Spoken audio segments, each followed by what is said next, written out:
microphones until called upon to speak. Zoning matters do allow for a 15-minute presentation, both for and against the rezoning, and a 5-minute rebuttal period. Following the introduction of each case, if applicable, staff will make a presentation before opening the floor for questions from council members. The mayor will call upon speakers in the order in which they registered, and at that time, their lines or accounts will be unmuted. All speakers should identify themselves with their name for the record. All participants must remain muted when others have been identified to speak. The meeting host will mute anyone that speaks out of turn. Once an item has been completed, the meeting host will remove speakers for said item from the Zoom call. Council will make a motion and a second to close public hearings. The floor will be open for council deliberation and discussion, motions, and seconds. To move an item, it must be clearly identified by raising of hand or being recognized by the mayor and voted on by roll call. The mayor will announce vote results.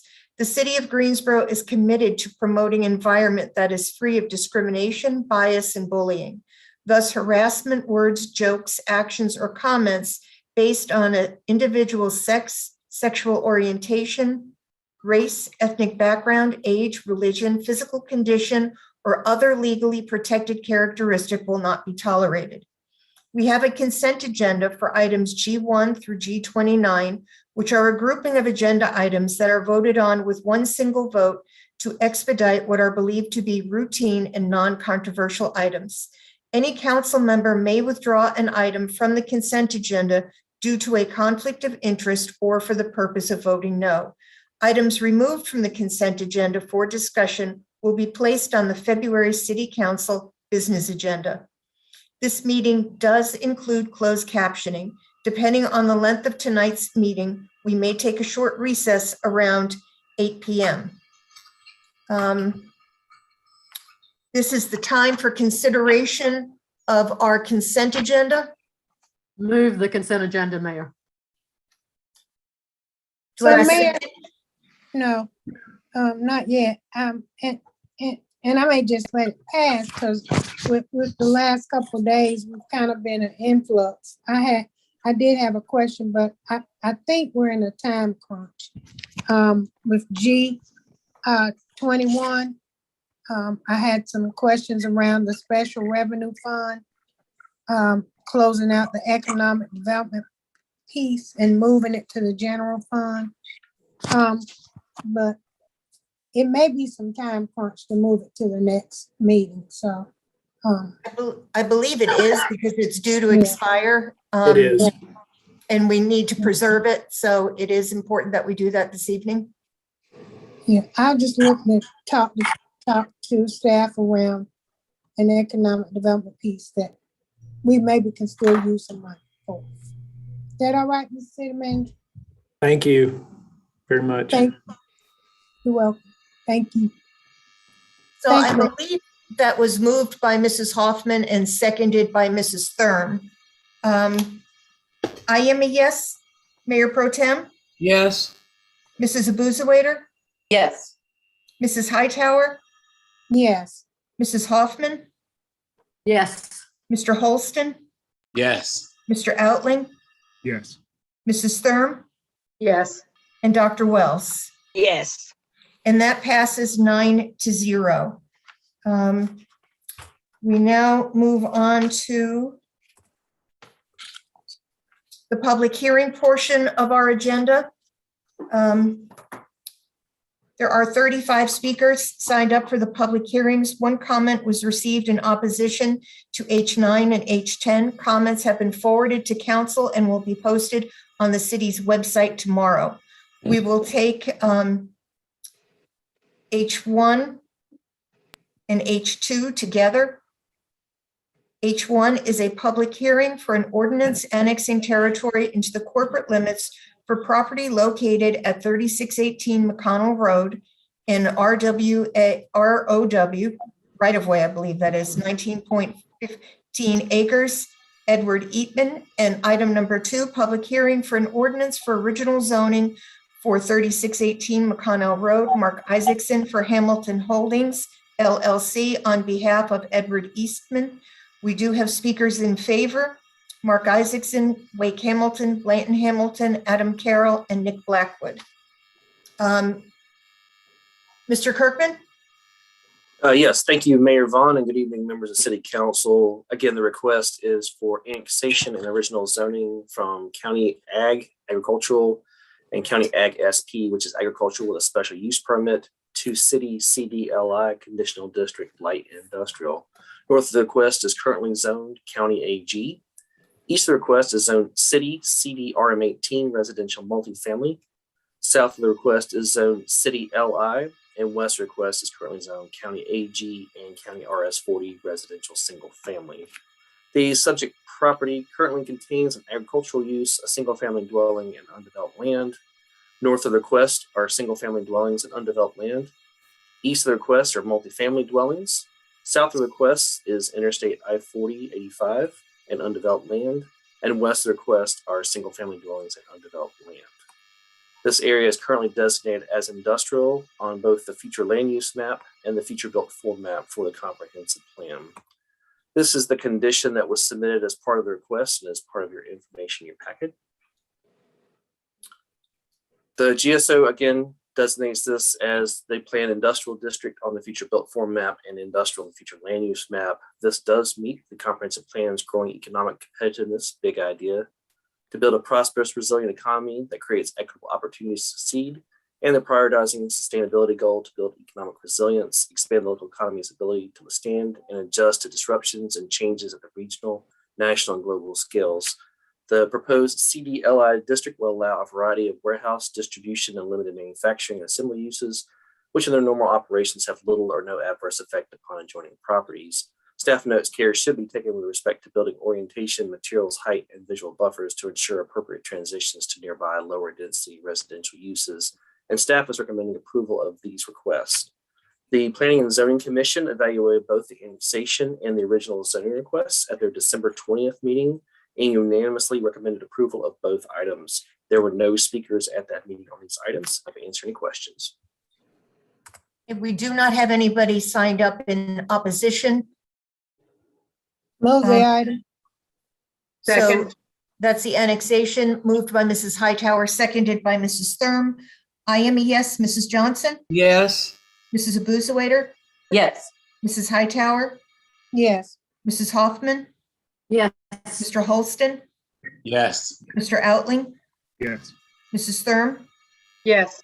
And Dr. Wells? Yes. And that passes 9-0. The next one requires a statement of consistency. Do I have a motion? Move the item. Second. Moved Second. by Mr. Holston, seconded by Mrs. Second. Hightower. Johnson. Mrs. Johnson. Hugh, can you read that into the record?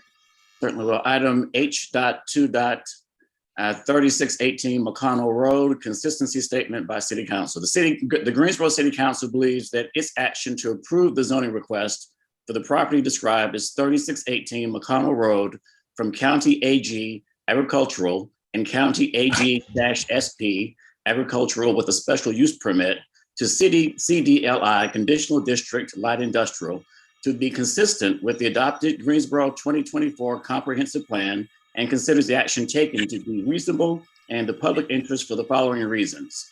The request is consistent with the Comprehensive Plan's future built form map and the future land use map. The proposed city CDLI zoning district as conditioned limits negative impacts on the adjacent properties and permits uses which also fit the context of surrounding area. The request is reasonable due to the size, physical conditions, and other attributes of the area. It will benefit the property owner and surrounding community, and approval is in the public interest. Okay, I am a yes. Mrs. Johnson? Yes. Mrs. Abuzawader? Yes. Mrs. Hightower? Yes. Mrs. Hoffman? Yes. Mr. Holston? Yes. Mr. Outling? Yes. Mrs. Thurm? Yes. And Dr. Wells? Yes. That passes 9-0. I will read items H 3, 4, and 5 into the record. Item H.3 is a public hearing for an ordinance annexing territory into the corporate limits for property located at 3617, 3635 McConnell Road, 36.33 acres. Matthew J. Causey, AIF for William N. Causey Jr. Item H.4, public hearing for an ordinance for original zoning for 3617 and 3635 McConnell Road. Justin Parker for A.L. Nair LLC on behalf of Matthew J. Causey, AIF for William M. Causey Jr. And item H.5, a public hearing for an ordinance for original zoning for a portion of McConnell Road, right-of-way, City of Greensboro. We do have speakers signed up in support: Mark Isaacson, Wyatt Boone, Will Swearingen, Chase Smith, and Nick Blackwood. We did have one person signed up in opposition, but she asked to withdraw her name from the agenda. Mr. Kirkman? Yes, ma'am. Was it somebody ask a question? Oh, no. I wanted to hear from those in favor, but you go first. It's your show. Okay, thank you, Councilwoman. Again, the request is for annexation and original zoning for property. It's located on the north side of McConnell Road, west of Clapp Farms Road. As you see on the map, you have the private property that is being requested to come into the city. And because there's intervening public property here, the roadway on McConnell Road, that is coming in as well. So that's why there's two separate requests associated with this. The property, the private property is currently zoned agricultural in the county. The road right-of-way is zoned both County Ag and County AGSP, which is agriculture with a special use permit. The request is to go to City Conditional District Light Industrial for private property, and then City Light Industrial for the road right-of-way. North and east of this request are zoned County AG. South request is zoned County AG, County AGSP, and City CBRM18. I will note that the case you just heard and moved on was directly south of this, so that's now actually City CBLI. And then west of this request is zoned County AG and County RM15MH, which is multifamily with a manufactured housing overlay. The subject properties currently are undeveloped, also can contain agricultural uses, and again, the road right-of-way. North and east requests are single-family dwellings, undeveloped land, and agricultural uses. South requests is multifamily dwelling, as well as single-family dwelling and undeveloped land. And west requests are single-family dwellings in undeveloped land. This area is listed as industrial on the future land use map, and also as planned industrial on the future built form map. This is the condition associated with the private property and is put in your staff report and advertised with the hearing.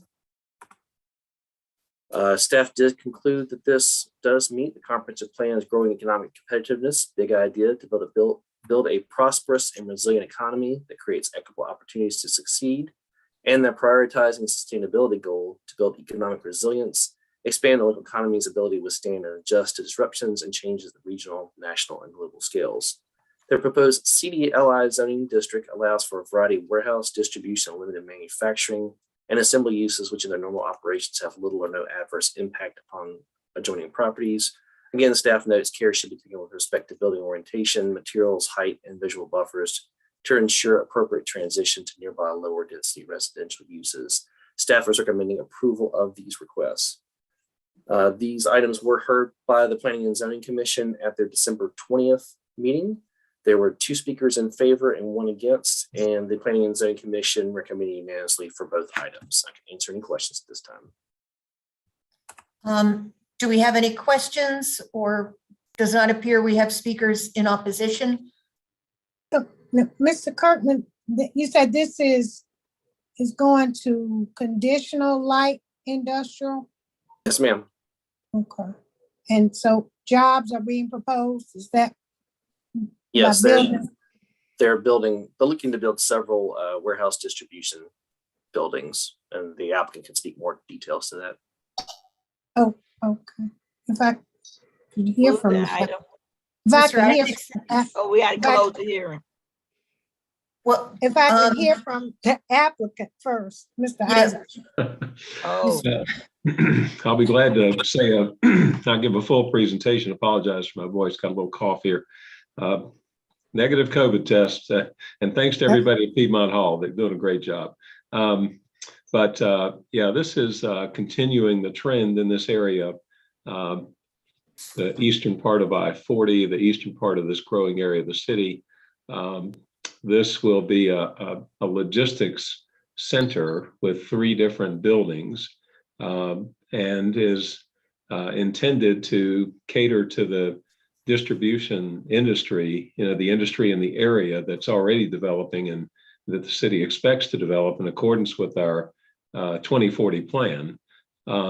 This is really driven by the interchange of McConnell Road at Interstate 40. And I would submit to council that it's likely to sort of look like a mirror of what's on the south side of I-40. That is the McConnell Distribution Center, which has Wayfair and various different well-known companies that are operating there. So I think that this is in accordance with the city's expectations and plans, and fulfills a lot of the goals and objectives of our 2040 plan. Our team's available. We did a traffic impact study, and we're complying with all of the recommendations of GDOT. And in addition, we did meet with the adjoining owners to the north. They were concerned about the view of the development, and we've entered into a separate letter agreement with them to build a substantial berm with vegetative covering, trees and shrubs to buffer the view of the adjoining properties to the north. So I believe we worked out everything in a satisfactory manner, and I hope we're ready to go.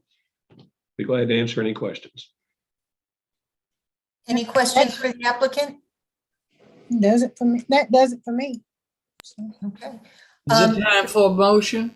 I think Dr. Wells moved to close the public hearing. Is there a second? yes. Second. Move Second the by item. Mr. Holston, all in favor, say aye. Aye. Aye. Move Opposed? the item. second, So that is for item number H3. I am a yes. Mrs. Johnson, Yes. Mrs. Abusawader, Yes. Mrs. Hightower, yes, Mrs. Hoffman, Yes. Mr. Holston, Yes. Mr. Outling, Yes. Mrs. Thurm, Yes. and Dr. Wells. Yes. And that passes 9-0. Item number H4 requires a statement of consistency. Is there a motion? move the item. If I can find the statement. Second. Moved by Mrs. Hightower, seconded by Mrs. Johnson. Okay. The Greensboro City Council believes, sorry.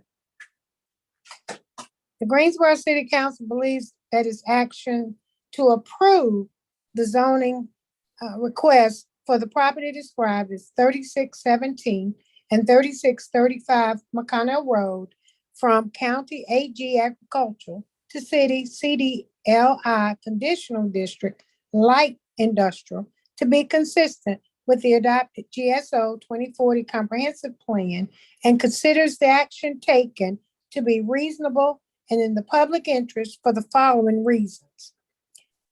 The request is consistent with the comprehensive plan, future built form map, and future land use map. The proposed city CDLI zoning district as condition limits negative impacts on the adjacent properties and permits uses which also fit the content of the surrounding area.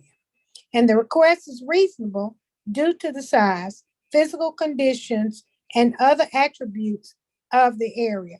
It will benefit the property owner and surrounding community, and approval is in the public interest. Okay, I am a yes. Mrs. Johnson, Yes. Mrs. Abusawader, Yes. Mrs. Hightower, Yes, Mrs. Hoffman, Yes. Mr. Holston, Yes. Mr. Outling, Yes. Mrs. Thurm, Yes. Dr. Wells, Yes.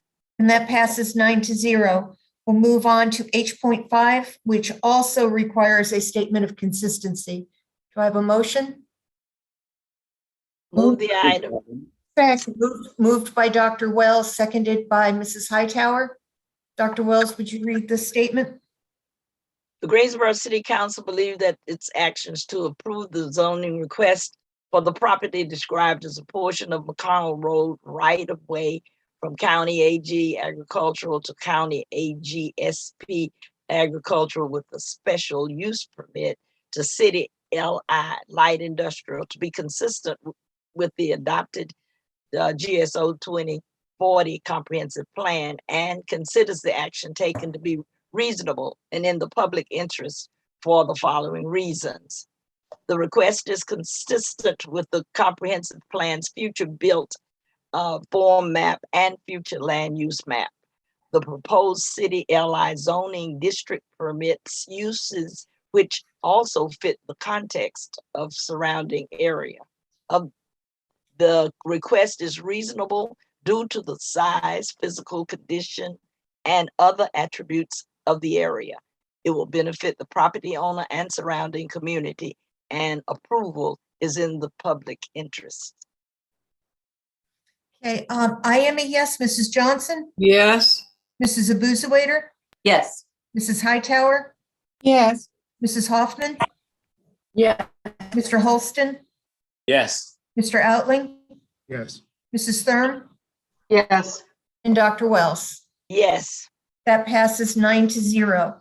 We'll now move on to items number H6, 7, and 8.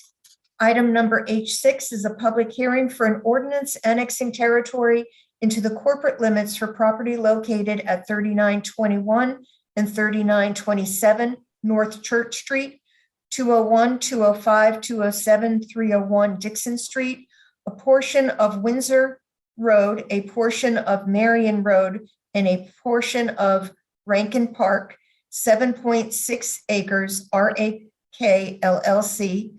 Item number 7 is a public hearing for an ordinance, original zoning and zoning for 3901, 3915, 3917, 3921, 3923, and 4005 North Church Street, 201, 205, 207, and 301 Dixon Street, 1 near 1-9999 Windsor Road, a portion of Marion Road, a portion of Edgemore Road, Mike Fox for Cynthia Scott Peaton, RAK LLC, RAK Pisgah Church LLC, and Premier Stores.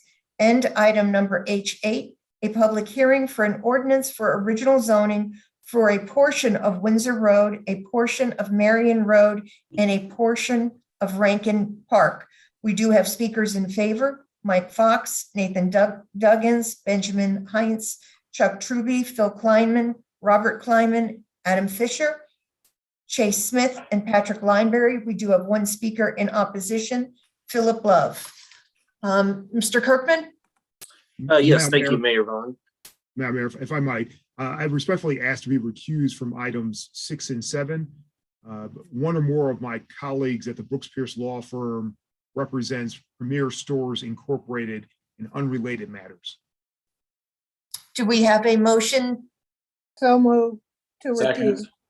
Moved by Mrs. Hightower, seconded Mr. Holston. I am a yes. Mrs. Johnson, Yes.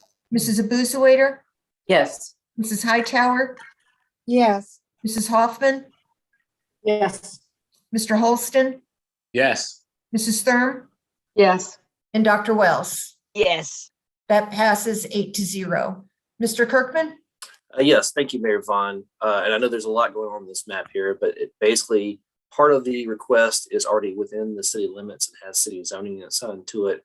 And part of the request is currently in the county and is being annexed into the city and assigned original zoning. So the total acreage for all of the different changes on there comes up to about 22.6 acres.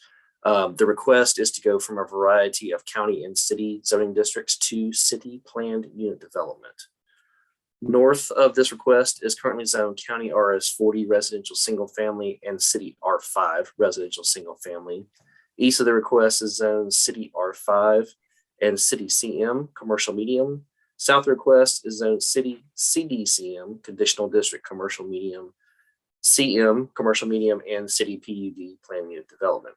West of the request is currently zoned County RS 40 residential single family, City R5 residential single family, and City CDCM conditional district commercial medium. The subject properties contain a variety of uses that include a school, a laundromat, a convenience store, undeveloped land, and single family dwellings. North of the request are currently single family dwellings, unopened right of way, and undeveloped land. East of the request are single family dwellings, a car wash, contractor's office, and a repair service use. South of the request are a variety of retail uses, as well as a convenience store with gas pumps, a restaurant, a bank, and a mixed-use development. West of the request contains single-family dwellings, a veterinary services office, and undeveloped land. These properties are currently designated a combination of residential and commercial on the future land use map of the comprehensive plan, and designated as urban general on the future built form map. These are the conditions that are associated with this request and advertised as part of this hearing. Condition number 2 was added at the Planning and Zoning Commission meeting for reference. The request is consistent with the comprehensive plan's creating great places goal to expand Greensboro's citywide network of unique neighborhoods, offering residents of all walks of life a variety of quality housing choices, and is supportive of the filling in our framework goal to arrange land uses for where we live, work, attend school, shop, and enjoy our free time to create a more vibrant and livable Greensboro. The proposed PUD zoning designation as condition allows a mix of residential and non-residential uses, generally similar to existing uses on the site and surrounding area, and staff is recommending approval of the request. These items were heard by the Planning and Zoning Commission at the December 20th meeting, and the commission recommended unanimously for all of the items. There was one speaker in favor for those requests and none in opposition. I can answer any questions. Thank you. If there are no questions, we can go on to our speakers for the applicant. Good evening, City Council and Mayor Vaughn. This is Nathan Duggins. I'm going to kind of run the show here for the applicant this evening. Mr. Fox is here as well. The applicant, Phil Kleiman, is with us. His son, Robert Kleiman, is also with us. Chuck Truby is here with us tonight, who's the engineer on the project, and a name who's familiar to everybody on the call, Adam Fisher, is also with us tonight to answer any traffic questions that may come up. This is a great infill development. This is kind of a donut hole in the city's in this area of the city, as Mike was explaining, part of this area is still in the county, and that's why this is both an annexation and a rezoning. Mike, could I get you to put the site map up, and let me just walk quickly through the site plans for the redevelopment. As Mike was explaining, this is a combination of a multifamily product on the back side of the property on the north side. Many of y'all, if not all of y'all, are probably familiar with the convenience store that sits on the corner of Pisgah Church and Church Street. That site's going to get redeveloped, and the store itself will be pushed back on the site to provide for some better traffic activity on the site and off the site as well. A Be Safe is going to be developed where the Scales School site is, which I'm sure y'all all know where that is. And then behind that Be Safe will be a multifamily moving to the east, and then 2 out parcels along Church Street, that commercial out parcels that will sit on Church Street and access from Church Street. We did have a good neighborhood meeting and addressed a number of the concerns that the neighbors had in the neighborhood meeting. As Mike mentioned, we didn't have anybody speak in opposition at the in front of the Planning and Zoning Commission. Much of the property is already zoned commercial and multifamily. So some of this is just resetting the table a little bit on the development with a PUD. There has been a UDP submitted and it was approved by the TRC last month, actually the same day as we had the hearing in front of the Planning and Zoning Commission. So let me speak to the question of access and traffic. We have been working very closely with NCDOT on the access along Church Street. You in your packet, you probably saw that. Yeah, Mike, if you can point to the access point, there's the Dixon access point that the developer agreed to add to try to get some of the traffic flow that's going north to come and use Dixon to go north on Church Street. As y'all may know, Church Street is a NCDOT highway or road, and so they're gonna control both the access points on Church Street and whether or not ultimately a light might be installed at Dixon and Church, depending on obviously warrants that might happen in the future. Then Mike, can you show the council that site? Yeah, right there. So this is called Access Point A.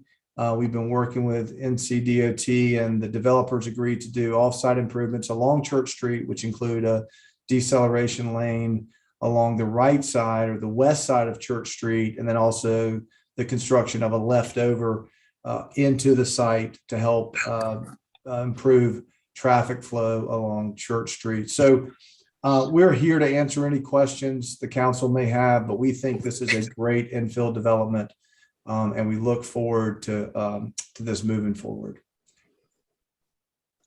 Any questions for Mr. Duggins? Move the item. We do have one speaker in opposition. Oh, sorry.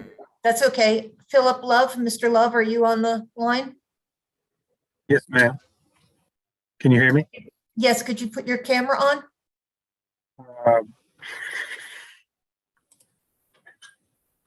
Don't really know how to work that very well. My wife can for me. She's heading this way. Okay.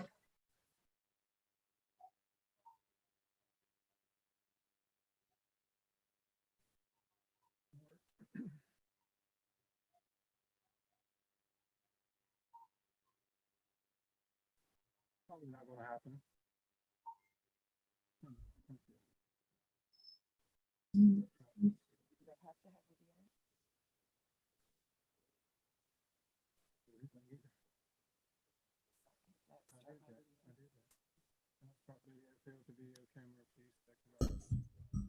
I had my camera cut off in my settings is what it is. Okay. Well, why don't you I'm give us it's your gonna be great. comments? Okay. Basically, what I'm more concerned about than anything is the fact that I feel that once this is done, we're going to be squeezed into an area of the rest of the housing back there will be squeezed into an area that may not be seen again. And I'm worried about getting, closed in, property values going down, trees growing up all over everything because it's not in use no more. I know I'm exaggerating, but yes, that's my main concern. I feel that we will lose property value in the long run.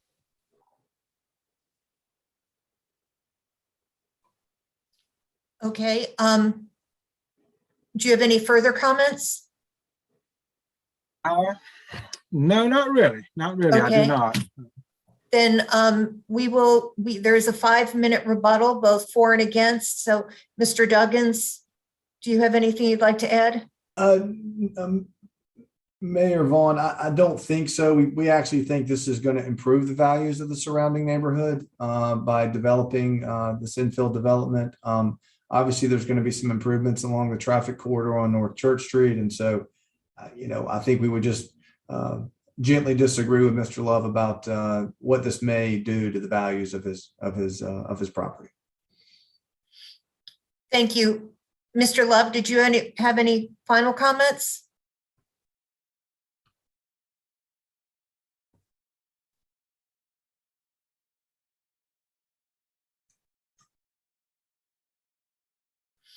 Do we have a motion to close the public hearing?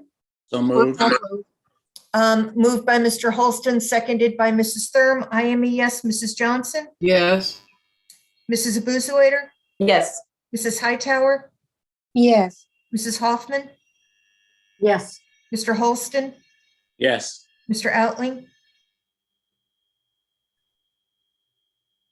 Oh, I'm sorry, you were, You can't- Mrs. Thurm Yes. and Dr. Wells. Yes. And Move that the passes item.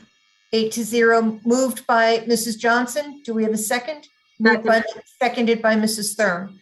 I am a yes, Mrs. Johnson, Yes. Mrs. Abusawader, Yes. Mrs. Hightower, yes, Mrs. Hoffman, Yes. Mr. Holston, Yes. Mrs. Thurm, Yes. and Dr. Wells. That passes 8-0. Item number H7 requires a statement of consistency. Do we have a motion? Move the item. Moved by Mrs. Johnson, seconded by Dr. Wells.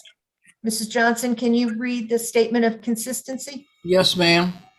The Greensboro City Council believes that its action to approve the zoning request for the properties described as 3901, 3915, 3917, 3921, 3923, and 3927, and 4005 North Church Street, 201, 205, 207, and 301 Dixon Street, 1 near and 19999 portion of Marion Drive, and a portion of Edgemore Road from County RS 40, CS conditional 40, residential single family, city R5 residential single family, city CD CM conditional district commercial medium, CD RM 26 conditional district residential multifamily 26,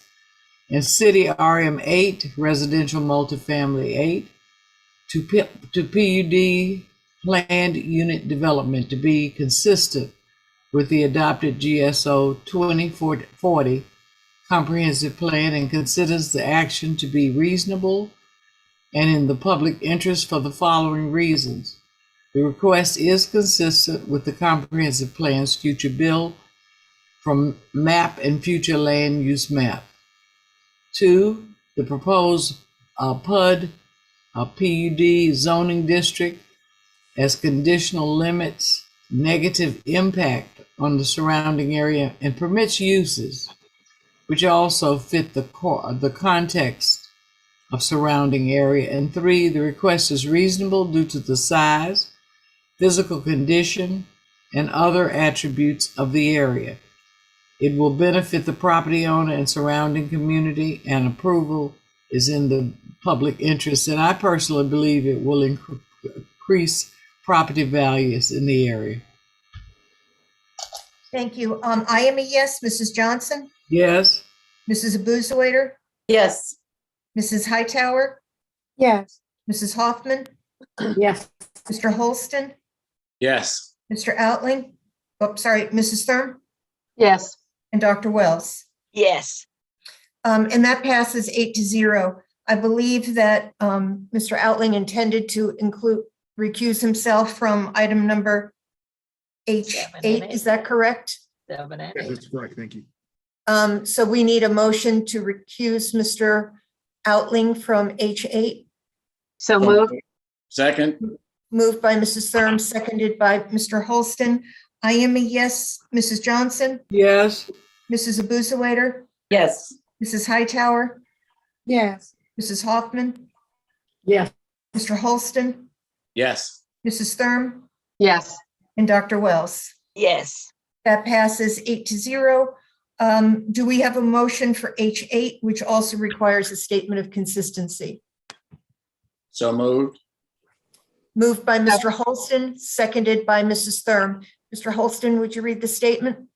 The Greensboro City Council believes that its action to approve the zoning request for the property described as a portion of Windsor Road, a portion of Marion Road, and a portion of Rankin Park from County RS 40 residential single family, city CDCM Conditional District Commercial Medium, and CDRM 26 Conditional District Residential Multifamily 26 to City R3 Residential Single Family 3 to be consistent with the adopted GSO 2040 Comprehensive Plan and considers the action taken to be reasonable and in the public interest for the following reasons. The request is consistent with the comprehensive plan's future built form map and future land use map. The proposed R3 zoning district permits uses which fit the context of the surrounding area. The request is reasonable due to the size, physical conditions, and other attributes of the area. It will benefit the property owner and surrounding community, and approval is in the public interest. Thank you. I am a yes. Mrs. Johnson, Yes. Mrs. Abusawader, Yes. Mrs. Hightower, yes, Mrs. Hoffman, Yes. Mr. Holston, Yes. Mrs. Thurm, Yes. and Dr. Wells. yes, That passes 8-0. Thank you. We'll now move on to items number H9 and H10. Item number H9 is a public hearing for an ordinance annexing territory into the corporate limits for property located at 1600, 1614, 1616, 1618, 1622, and 1708 Brookhaven Mill Road, and 406-ZZ and 44020-ZZ McConnell Road, 145.322 acres. Christy Lynn Foster, Scott Irvin Eller Sr., estate of Clara Eller, Howard Newell Trust, Jared C. Letterman, Shelby Borden, Martin Higgins Revocable Trust, Jennifer Joy Hare, and Melanie Shannon Hare. And item number H10, a public hearing for an ordinance for original zoning at 1600, 1614, 1616, 1618, 1622, 1708 Brookhaven Mill Road, and 4066ZZ and 4020-ZZ McConnell Road. Mike Fox, on behalf of Christy Lynn Foster, Scott Irwin Eller Sr., estate of Clara Eller, Howard Newell Trust, Gerald Letterman, Shelby Borden, Martin Higgins Revocable Trust, Shelby Borden, Martin Higgins trustee, Jennifer Joy Hare, and Melanie Shannon Hare. We do have speakers in favor: Mike Fox, Nate Duggins, Beth Blackman, Cliff Lawson, Ian Phillips, Jeff Hawkendale, and Patrick Lineberry. We did have one person in opposition, but they are not on the Zoom call. Mr. Kirkman? Yes, thank you, Mayor Vaughn, and I would compliment you on reading all that long information. Thank you.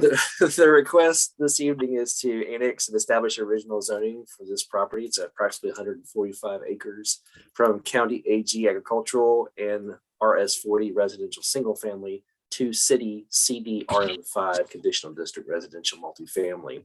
North of the request is currently zoned County RS40. East of the request is zoned County RS40 and County AG. South of the request is zoned County AG, and west of the request is zoned City R3. The subject properties currently contain undeveloped land and single-family dwellings. North and south of the request are also single-family dwellings and undeveloped land. East of the request are single-family dwellings, a place of religious assembly, and undeveloped land. And west of the request is Interstate 85. This property is designated both residential and industrial in the future land use map of the comprehensive plan, with the residential classification covering almost all of the property, and is designated as exurban and industrial on the future built form map, again with the exurban area covering most of the property. I would note that if this property is approved for annexation, that exurban area will then be converted to the urban general classification. These are the conditions that are associated with this request. The condition number 2, I'll just note to council, was added at the Planning and Zoning Commission meeting. This request does support the comprehensive plan's Creating Great Places goal to expand Greensboro's citywide network of unique neighborhoods, offering residents of all walks of life a variety of quality housing choices, and the Building Community Connections goal to maintain stable, attractive, and healthy places to live and raise families. The proposed CDRM5 district allows uses that are similar to existing uses in the surrounding area and can provide housing opportunities to the industrial designated areas located further north, and staff is recommending approval of these requests. The Planning and Zoning Commission considered both the annexation and original zoning request at their December 20th meeting and recommended unanimously in favor of both items. There were 2 speakers in favor of the request and 5 speakers in opposition. Okay, answer any questions. Thank you. We do not have anybody on the call in opposition this evening. Entertain a motion or any comments from the applicant.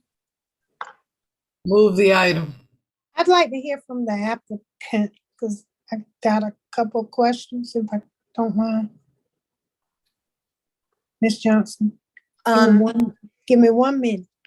Mr. Fox or Yes, Madam Mayor, I'm here, Mike Fox. Thank you for your consideration of this item. With me here this evening, I have Nathan Duggins with our law firm. I have Ian Phillips, who is the developer. Beth Blackman and Cliff Lawson are our engineers. They're available for questions. Beth handled the site engineering and Cliff did the traffic study. We feel like that this request, which is for annexation and original zoning, fulfills a critical need for our city, which is housing. We're doing a great job of bringing jobs to our city, but the folks who already live here and the folks who may move here to take those jobs need quality housing that is convenient to the jobs and convenient to being able to get around the triad. And this is exactly what this project will bring. It is a very modest density. It's RM5 on 145 acres with a lot of green space left. We did have a good productive neighborhood meeting, which resulted in some additional conditions that you've heard Mr. Kirkman explain, where we added some buffering adjacent to some single family residential, which is really what's mostly out there. There will be some turn lanes required on Brookhaven. It didn't generate really enough traffic to require any modifications to the interchange at McConnell and Brookhaven. The staff, has recommended approval. They've been great to work with on this. And as you heard Mr. Kirkman say, the zoning commission unanimously recommended approval for both the zoning and the annexation. So I'm happy to answer any questions. I know if Ms. Hightower had a particular question, I'm glad to address it.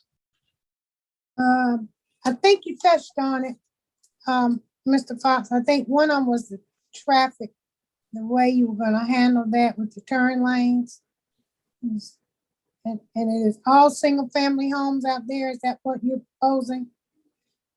Yes, a mixture of traditional single family homes and townhomes, approximately 350 single family homes and about 130 townhomes.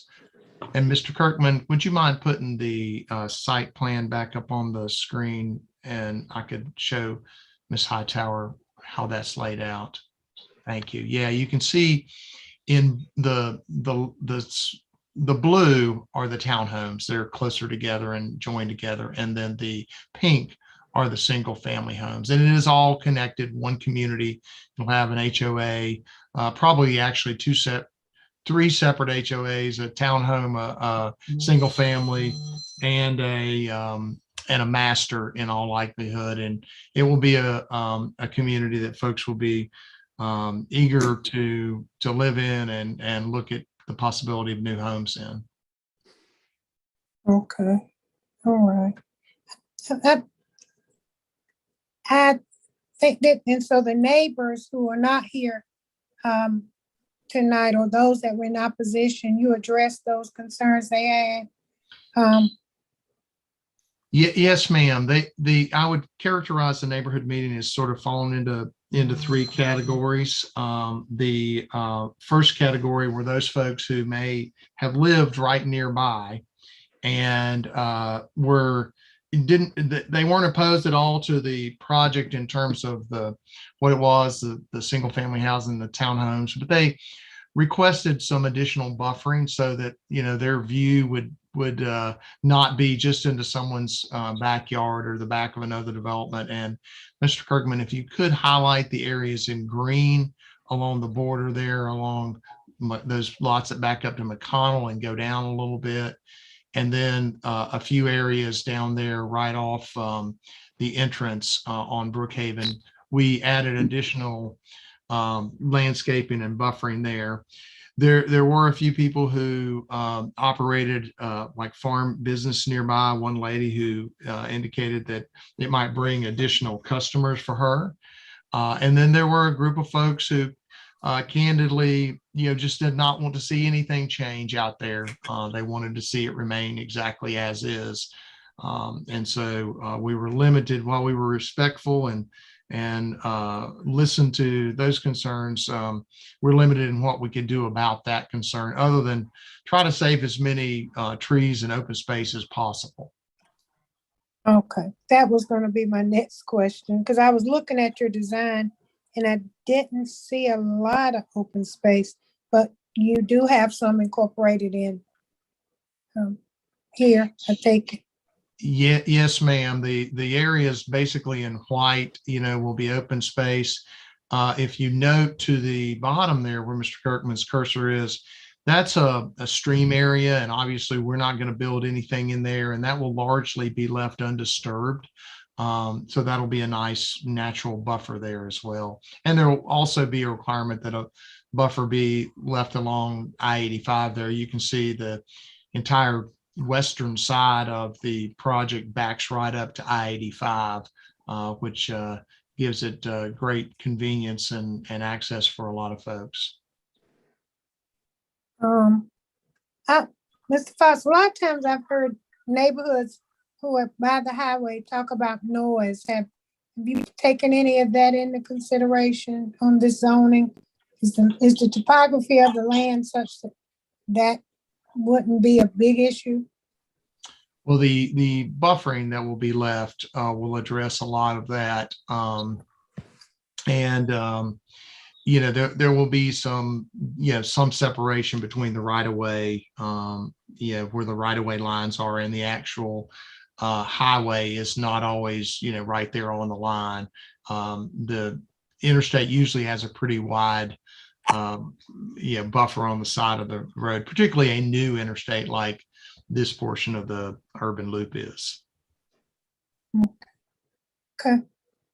Thank you. Sounds like you've taken a lot into consideration. So thank you. Look Thank forward. you. Yeah, Yes, sir. thank you very much. We've enjoyed working with you on this project because it will be in your district. Yes, sir, it will be, and I look forward to, if I'm giving a hint of my vote, but I look forward to, seeing it developed out and bringing new residents into that area. So thank you. Thank you. Any Yes. other questions for the applicants? Seeing none, I guess we can close the public hearing. Do I have a motion? Move to close the public hearing. Moved by Mrs. Hightower, seconded by Mrs. Thurm. I am a yes. Mrs. Johnson, Yes. Mrs. Abusawader, Yes. Mrs. Hightower, Yes. Mrs. Hoffman, Yes. Mr. Holston, Yes. Mr. Outling, Yes. Mrs. Thurm, Yes. and Dr. Wells. Yes. So that is unanimous to close the public hearing. Can I have a motion? Move the item. Moved by Mrs. Second. Johnson, seconded by Mrs. Hightower. I am a yes. Mrs. Johnson, Yes. Mrs. Abusawader, Yes. Mrs. Hightower, Yes. Mrs. Hoffman, Yes. Mr. Holston, Yes. Mr. Outling, Yes. Mrs. Thurm, Yes. and Dr. Wells. Yes. That passes 9-0. Item number H10 requires a statement of consistency. Move the item. Moved by Mrs. Hightower, Second. seconded by Mr. Holston. I am a yes. Mrs. Johnson, Yes. Mrs. Abusawader, Yes. Mrs. Hightower. Yes. Oh, we didn't read the statement into the Got record. to read the I statement. apologize. I got ahead of myself. Yes. Could we have that read into the record? Okay. The Greensboro City Council believes that its action to approve The zoning request for the property described as 1600, 1614, 1616, 1618, 1622, and 1708 Brookhaven Mill Road, a portion of 4006-ZZ McConnell Road, all of 4020 -ZZ McConnell Road from County AG Agricultural and County RS 40 Single Family Residential to City CD RM5 Conditional District Residential Multifamily 5 to be consistent with the adopted GSO 2040 Comprehensive Plan and considers the action taken to be reasonable and in the public interest for the following reasons. The request is consistent with the comprehensive plan, future built form map, and future land use map. The proposed city CDRM 5 zoning district as condition limits negative impacts on the adjacent properties and permits uses which also fit the content of the surrounding area. And the request is reasonable due to the size, physical conditions, and other attributes of the area. It will benefit the property owner and surrounding community. And I'm a yes. I think you had got to me. Okay. Okay, so that has been moved and seconded. I am a yes. Mrs. Johnson, Yes. Mrs. Abuzawader, Yes. Mrs. Hightower, Yes. Mrs. Hoffman, Yes. Mr. Holston, Yes. Mr. Outling, Yes. Mrs. Thurm, Yes. and Dr. Wells. Yes. And that passes 9-0. We'll now move on to item H11 and 12. Item H.11 is a public hearing for an ordinance annexing territory into the corporate limits for property located at 4417 and a portion of 4453 McConnell Road, 169.40 acres. John Kevin Kim and the Kim Family Limited Partnership. And item number H.12, public hearing for an ordinance for original zoning for 4417 and a portion of 4453 McConnell Road. Amanda Hodiern for John Kevin Kim and the Kim Family Limited Partnership. We do have speakers in favor and one in opposition. Mr. Kirkman? Yes, thank you, Mayor Vaughn. Again, the request is to annex and establish original zoning for approximately 169 acres from County AG Agricultural to City PUD Planned Unit Development. North, east, and west of the request are currently zoned County AG Agricultural. South of the request is zoned County AG, County RS 40 MH, residential single family with a manufactured housing overlay, and County RS 40 residential single family. The subject property is currently a combination of single family dwellings and undeveloped land. North, east, south, and west of the request contains single family dwellings and undeveloped land. This property is currently designated as residential on the future land use map of the comprehensive plan, and it's currently designated exurban on the future built form map. If this annexation is approved, that designation would then go to the urban general classification. These are the conditions that are associated with this request and advertised as part of this hearing. Staff has concluded this request does support the comprehensive plan's Creating Great Places goal to expand Greensboro's citywide network of unique neighborhoods, offering residents of all walks of life a variety of quality housing choices, and the Building Community Connections goal to maintain stable, attractive, and healthy places to live and raise families. The proposed PUD zoning designation as condition allows a mix of residential uses that are complementary to the surrounding area. Staff is recommending approval of these requests. The Planning and Zoning Commission did evaluate both the annexation and original zoning at their December 20th meeting and unanimously recommended in favor of both items. There was one speaker in favor of the request and one person in opposition. Can you answer any questions? We will move on to the applicant. We have Amanda Hodiern, Jeremy Medlin, Lee Bryant, and Jeffrey Moore. Ms. Hodiern? Yes, good evening, Mayor and members of council, thank you. My name is Amanda Hodier, and my address is 804 Green Valley Road here in Greensboro. I am here tonight on behalf of the property owners, the Kim family, as well as the would-be developer, should this project be permitted to move forward, and that is Greenhawk Corporation. With me here this evening from Greenhawk, I have Jeremy Medlin. We also have our design and development team here with us, Lee Bryant from Evans Engineering, who did the civil work, and Jeffrey Moore from Gannett Fleming, who conducted our traffic study. So they're here tonight as needed to answer any questions and make sure to give you everything you need. Thank you, Madam Clerk. Moving through the project here, if we could go to the first slide.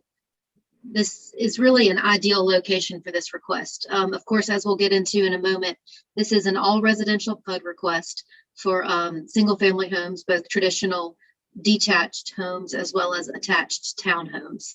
And you can see here, this is along McConnell Road, of course, just south of the I-85 corridor, where 40 and 85 converge. We have within close proximity several major employment centers, both new and established and up and coming. The ones that you've already talked about tonight, just south of McConnell Road at the 85 interchange, with the distribution center there and the tenants that Mr. Isaacson listed previously. We have the Public Center further east.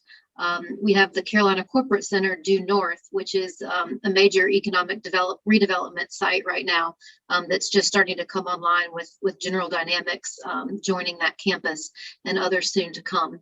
So this housing request at a large scale is part of that fabric. You know, as all these economic players come in and employers, the vital part of that and a vital part of that fabric is housing. These economic developers look for housing for their employees. They look for a full, vibrant community where people want to live and want to be, and high quality housing like this in real communities nearby helps provide that. So if we could go to our next slide, we'll talk about the plan here. Thank you. This is our concept plan. We're proposing a maximum of 630 units, a mix of towns and singles as discussed. The townhomes are represented in the sort of light brown area, and the single families are the golden development pods on the other side. Thank you, Mr. Kirkman. What I also want to highlight here is the green space. We have significant environmental features on the site. We have Beaver Creek that runs just across the north, as you can see here, with some ancillary streams and fingers that come down from that creek. And what that does is it carves up our site into sort of different development pods, and it creates nice enclaves of this community so that it actually ends up feeling like a few different communities as opposed to just one big conglomerate of housing. I think that gives a nice effect and a nice feel to the community, both for people who live there and for the passing by community and the community at large who's going to live with this. So in addition to the big amounts of green space that you see traversing the interior of the property, you also see the large swaths of green space along McConnell Road. I think it's a huge bonus and bragging point of this design. We really have very few spots where the proposed housing comes right up to McConnell Road. So we have lots of good buffering there that maintains the visual landscapes. If you look all the way down to the south at our major entry point there, the south of the site on McConnell Road, you see we set back that roundabout and that entry point well into the site and give some buffering and some very intentional active green space at that entry point to create a nice entry point to people who live here and a nice thing to pass by for people who live in the area. To that point, this is 168 total acres, just over that, and 60.7 of these acres are left in open space. So, I think you see a lot of green when you look at this, and it is in fact a lot of open space. In addition to passive open space, this is highly amenitized. You see a large amenity area there along the north-south portion of McConnell Road on the townhome side of the project that will feature programming, clubhouse, pool, that sort of thing, which we'll talk about more in a moment. And then you also see some pocket parks located throughout the site because this is a larger community. We wanted to spread that out, those recreation opportunities. We'll also feature sidewalks and walking trails throughout this community so that the people who live here can get out for some recreation and some exercise without having to leave their community, and can also walk to visit their neighbors, can walk to get to the clubhouse and the pool, and can really enjoy their community on a day-to-day basis on many levels. If we go to the next slide, please. This is our proposed zoning conditions that go along with, of course, our UDP, which we'll see in a minute. The use will be limited to just 630 homes of both single family and townhome, as we've discussed. And then we've got some height limitations, 32 feet for single family homes and 36 feet for townhomes, just to give some predictability to that building height. Looking at the next slide, this is our, thank you. This is our submitted UDP, which of course would be recorded and would be the basis of all design going forward, moving along in the development sequence of this. So of course, what would come next after this entitlement phase would be actual site plans for construction, and that would all be predicated on this adopted UDP. So this really becomes kind of the touchstone of development moving forward. There is a lot to do. This is just the first step of the process. This shows general locations of stormwater devices. They're a little more visible on the colorized version, but we have 1, 2, 3, 4, 5, 6 proposed stormwater detention devices. Of course, this is to ensure that we follow the full regulatory requirements to manage our stormwater runoff, to keep the pre and post and the quality at the levels required by the Jordan Lake rules in the state and city. So that's all fully contemplated and will be done. We also did a traffic impact analysis for this performed by Gannett Fleming. That's of course scoped and vetted through both the Greensboro Department of Transportation as well as the North Carolina Department of Transportation. We have a nice feature going on with this development where we have 4 full movement access points provided or proposed on McConnell Road. And we have a lot of McConnell Road frontage. So what that does is gives us a really nice distribution of traffic along that frontage, which really helps us out in our traffic impact analysis. And we do, of course, have Mr. Jeffrey Moore, who performed that here, if you have any specific questions about that. But it has been fully vetted and approved by both GDOT and NCDOT. As Mr. Kirkman mentioned, we are meeting several elements and objectives of the 2040 plan. This is, of course, critically needed housing, not just for the locational reasons that I mentioned earlier, but just as part of the critical need of our community here in the Triad and the state at large. We need housing. And at 630 units, this not only provides a good chunk, but it provides a really nice option of a community with both townhomes and single family. A variety of home buyers can find their home here and can probably move within it. We hope over the years, your needs change as a homeowner, and we hope to retain residents as those needs change and attract both new residents to the area and existing residents of the area. Not only do we want to support those employment centers that are burgeoning here, but this is a great location for people traveling east or west to get to other needs here in the Triad and beyond. We did engage with the neighborhood. We sent out a neighborhood letter back on November 19th. We went beyond the 600 feet just to make sure that we got a nice healthy mailing size to what it seemed like a reasonable and common sense area to include in this. That generated a few phone calls and emails. We had some good back and forth with people who reached out from that. A lot of people were just concerned that they were being annexed. So of course, that's not the case, and they were happy to hear that.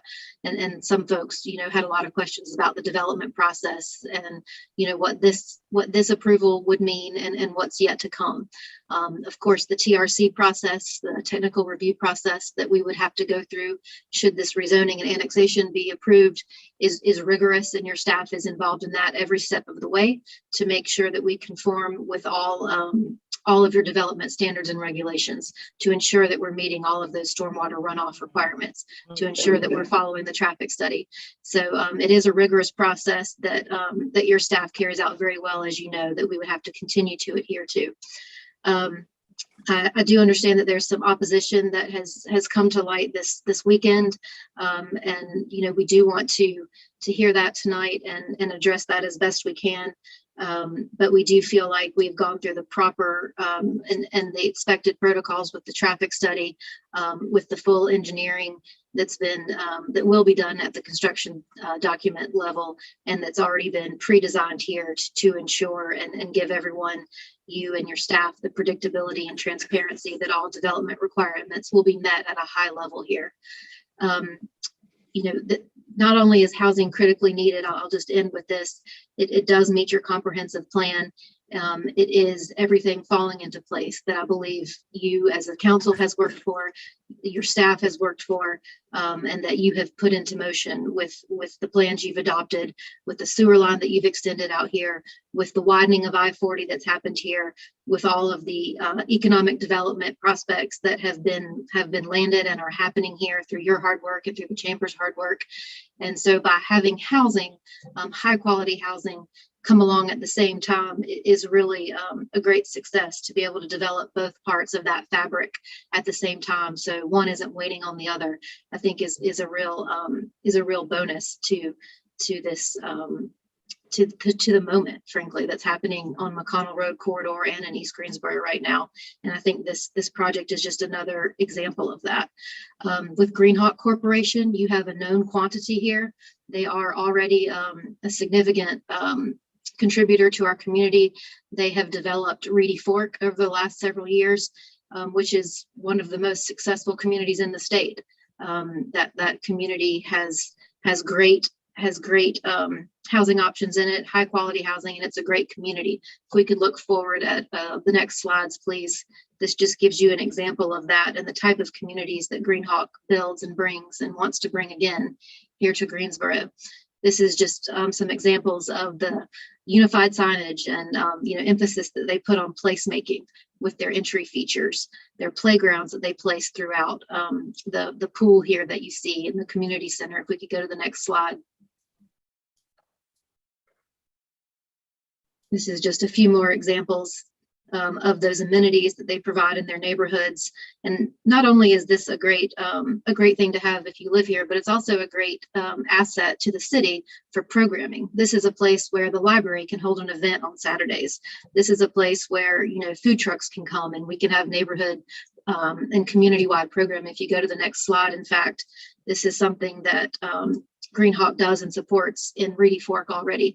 You see here, this is just a few things pulled from the Reedy Fork HOA website, showing the way that they engage their community and really create not just a neighborhood, not just a collection of houses, but a true community where you know your neighbors, where people get out and about and utilize the amenities and utilize the nice community and become engaged.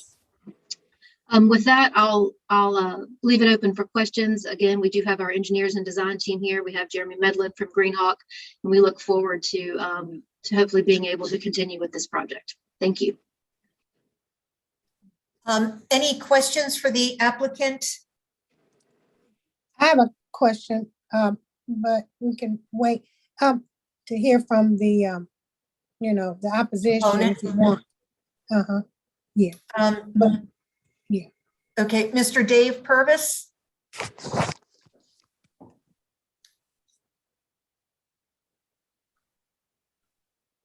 I'm here. Can you hear me? Yes, I can. Can you put your camera on? Let's see. Yeah. Okay. I've got 15 minutes. Yes. Okay. I'm going to put a little bit of red on the faces of some of the people there. My name's David Purvis. I live 5200 Millstream Road. It's right where Millstream intersects McConnell. And I've got 18 acres. It backs up to the proposed development. The city has put the sewer line through my property. They have taken 2 acres. They would not negotiate with me at all. We had to get a lawyer to come in and do the negotiation. And they went from $8,800 to ruin 2 acres to $42,000. Thank you, City of Greensboro, for being so nice. Then they would not negotiate with me. Secondly, they created, part of that 2 acres was a path to run mowers down onto the sewer line, which I understand, but that mowing path is 60 feet wide. And whoever at the city okayed that design should be Mr. sued. Purvis, at this time, it's really about the rezoning. Well, Not, I'm trying to lend a little bit of credibility to how the city operates sometimes. Do you understand that? I do, but if you could focus on the rezoning, Okay, well, did you see my petition? we did receive your petition. Okay, and that was people that were all in the general area. Some were right next to it. Some weren't. There were a few people that had tragedies in the family and had COVID that couldn't sign or wouldn't sign or whatever. They were still against it, but they just weren't there. But the feeling in the community is against this. I can tell you that right now.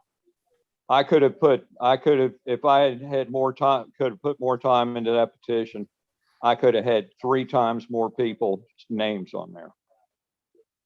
I personally know that you can't stop progress, but I think the size of this thing at 630 houses is too big. I could see it scaled back to about half that. The people out here do not want the additional congestion on the roads. It's just, it's too much.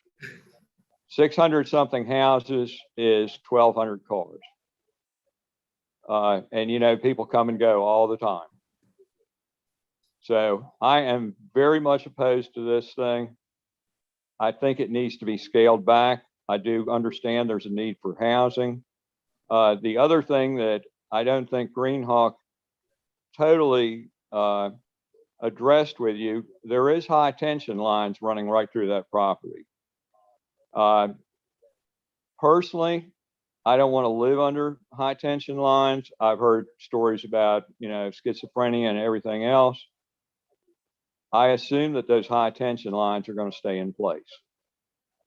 And, the people that live there will just deal with it. They probably work some of the green space around those high tension lines. And, but I can tell you, there is not a single person that I talk to in the neighborhood, and I'm talking about past where the development is, off to the side and back in my direction, which it's about an 1/8 of a mile up the street from my house. But I can tell you there is not a single person in favor of it. So you can talk all you want about the good of the neighbors and how they feel about it. Well, wrong. They are all opposed to it. I personally, even though I'm opposed, I know that you can't stop progress. And I would highly recommend scaling it back and making it less dense. And also the Big Alamance Creek is right at the back of this. And if there's runoff, which there is in the neighborhood behind me, from oil on the streets, etc., that's going into Big Alamance Creek. And it feeds into Lake McIntosh. So that's about all. But the sewer line that I'm talking about that's on my property is one of the things that has made these developments possible. And by the way, I have not received a dime from the city yet. Any questions for Mr. Purvis?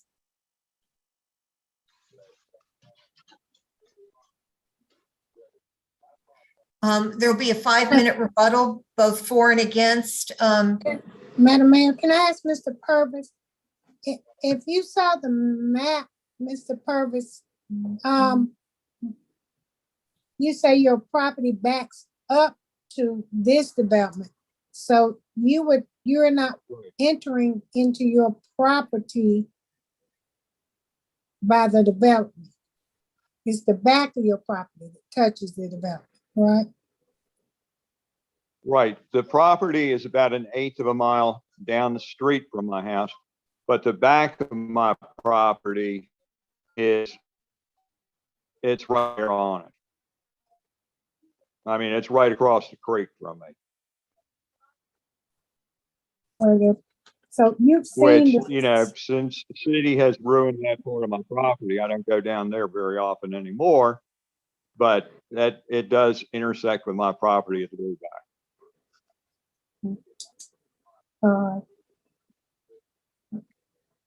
Were you aware, did you get a letter from the developer? Were you aware of the proposal early on, or you just found out? I was. Oh, You know, when I got that letter, they basically had their design laid out in that letter.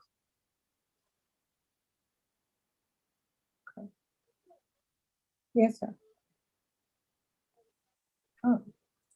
Well, it's a conditional, so they normally use that time to kind of work things out, conversation wise, or however, redesign, I don't know. But I Well, just wanted to one of make the sure. problems is, and you know, I understand that we live in a free market economy, and the more houses they get in there, the more money they make. And that's basically, you know, the goal, which, you know, I understand that. But, you know, it is going to have a negative impact on the community around here with the additional congestion.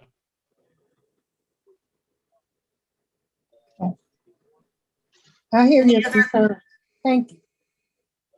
Thank you. Any other questions for Mr. Purvis? Okay. Ms. Herdion, sorry. You have 5 minutes for rebuttal. Thank you, Madam Mayor. I do want to reserve a few of those minutes for our engineer, Lee Bryant, but just quickly, I do want to address the size and scope of this. At 630 units on 168 acres, we are at just 3.7 units per acre, which is, you know, within your city definitions and regionally, if not low density, very low medium density, which I do submit to you is entirely appropriate and is, you know, this is, I think, what you want to look at when you look at a development of this size and scale and introducing new development to what is a greenfield is the efficiency of that. And how do we best lay that out to be the best steward of the land and to introduce it thoughtfully and intentionally and as well planned as possible. And I would submit to you that this plan achieves that. Yes, this area is changing and growing, and, you know, I understand and appreciate that is a challenge to neighbors, and that's going to be a change that might not always be welcomed. So I believe that you know, what the task at hand is to balance those interests and to ensure that the development that does come along, again, because that is the goal and objective of the city for this area, is the highest and the best development that you can get. So I believe at the very reasonable density of just 3.7 units an acre, as a well-planned and thoughtful community for the reasons that we've discussed, 60 acres of open space, high amenities, a high-quality developer, bringing in high-quality housing options at multiple different types, sizes, price points, with a truly cohesive community that I think is not only wanted for this area, but needed for the area, checks all of those boxes. And I would submit to you that on the balance of interest, to do something well and thoughtfully is better than a piecemeal development that comes in perhaps at less acreage at a time, and it's harder to manage. This comes in holistically, well planned the whole way through with an HOA and with everything to support and back that up. Lee, did you want to add something?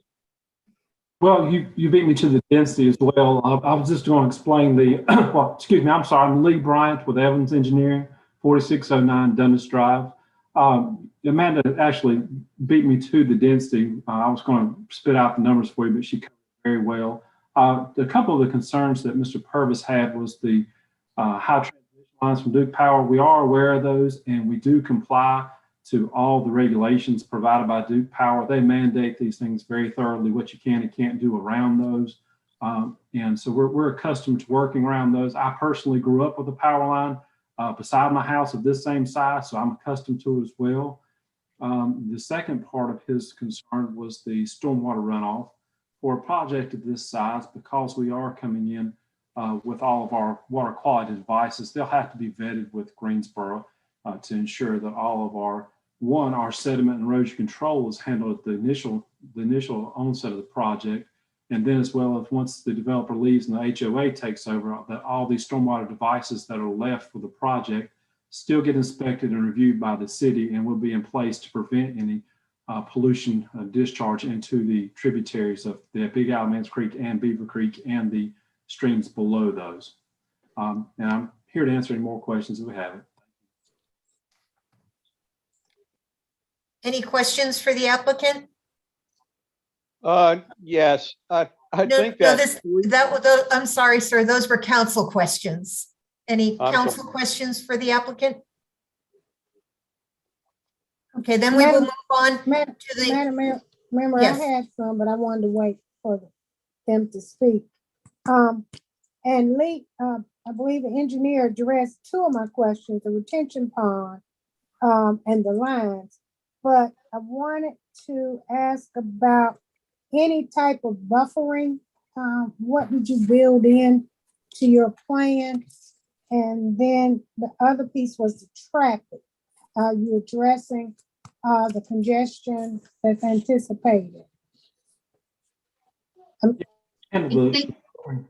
Either Thank one you, of Ms. y'all. Okay, yeah, thank you, Ms. Hightower, and please, Lee, give me any backup that I forget, but if we could pull the site plan back up, that color rendering, please, Mr. Kirkman. I think that might help answer the buffering questions.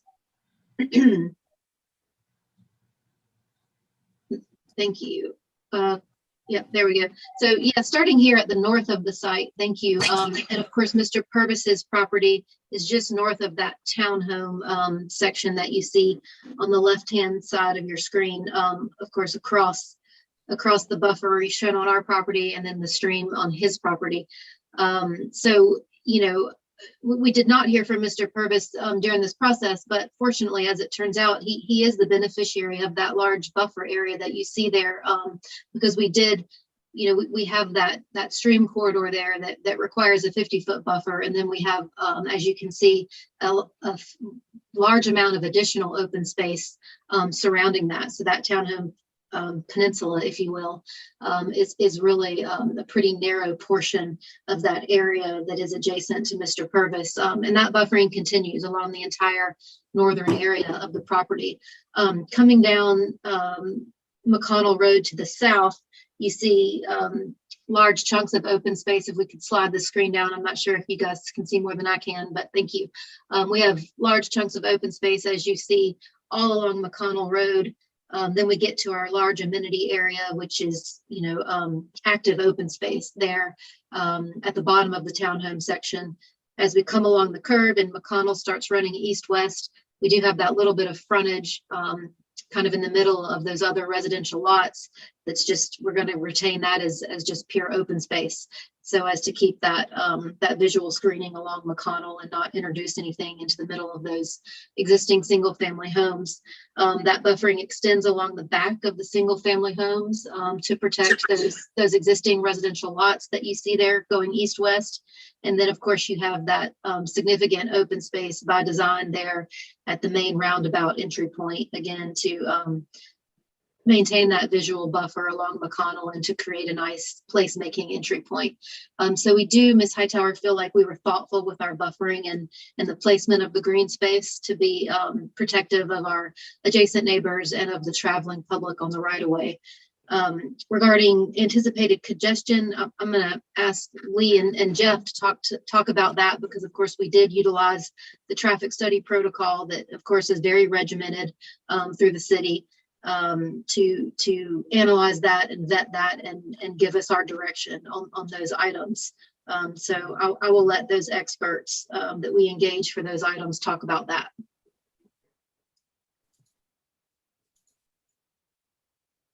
Jeff, I'll let you handle the traffic since you did the traffic study if you're here.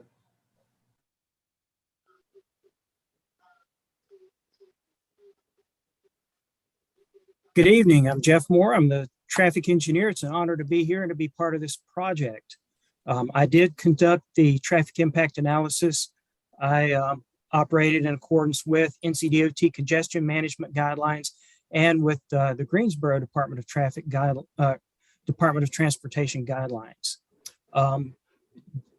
We conducted a trip generation exercise to determine how much traffic is going to be generated by this development, and then we split that traffic up amongst the 4 separate entrances, which really did cut down on the congestion per entrance. We worked with NCDOT and Greensboro DOT to determine how that traffic was going to flow out of the development. Then we applied that traffic to the intersections that we studied as part of this to determine the existing levels of service and delay, background levels of service and delay. That would be at the build out time, and future with the traffic added. We did not see any issues with congestion based on our modeling, and we're not required by NCDOT to do any offsite improvements as part of this. I would be more than happy to answer any questions or explain anything more thoroughly. Okay. So no turn lanes or lights, or stop lights or caution lights or anything needed? No, ma'am. No offsite turn lanes or caution lights or anything like that. For the driveways themselves, I looked at the turn lane warrant analysis. I did a turn lane warrant analysis based on the level of traffic. We didn't have any that were warranted and weren't into or out of the sites of the driveways. NCDOT had asked some questions about that. I went out and did a site distance measurement at each driveway, and we're working with them to determine, what they may ask for as part of that. But I didn't see any indications from my going out there with a wheel and measuring and getting the site distance. Okay, thank you. That covers my pleasure, ma'am. question. Yes, sir. Thank you. That covers my question, Mayor. The applicant has about 1 minute and 20 seconds left to their rebuttal if there are any additional comments.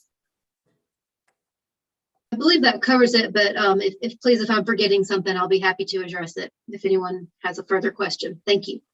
Thank you. Mr. Purvis, you have an additional 5 minutes. Okay, I don't think I need that much. That 3.7 houses per acre, that basically takes all that green space into account and is an average. So, I mean, essentially those houses are just gonna be packed in there. And I hope, that the people that are on the city council are capable of doing that kind of math. But, those houses are gonna be on little tiny lots, which is not really my business, but I do think it's too many people. That's just my opinion. And I do think, that the people in the community are opposed to it. And I know, at some point that should matter to the city council. I just think it needs to be scaled back. That's just my opinion. Are there any questions for Mr. Purvis? Can I have a motion to close Moved. the public hearing? Could I Yes, add one moved. more So thing? moved. Wait, Mr. Purvis? Yes, I want to add one more thing. I wasn't able to get in on the zoning commission's recommendation for this thing. And I talked to Mrs. Hightower earlier, and what I witnessed when I saw the zoning commission meeting was they basically just rubber stamped this thing. They listened to it and they just rubber stamped it. So, it just tells me the way government works, I guess. But I was very disappointed in that.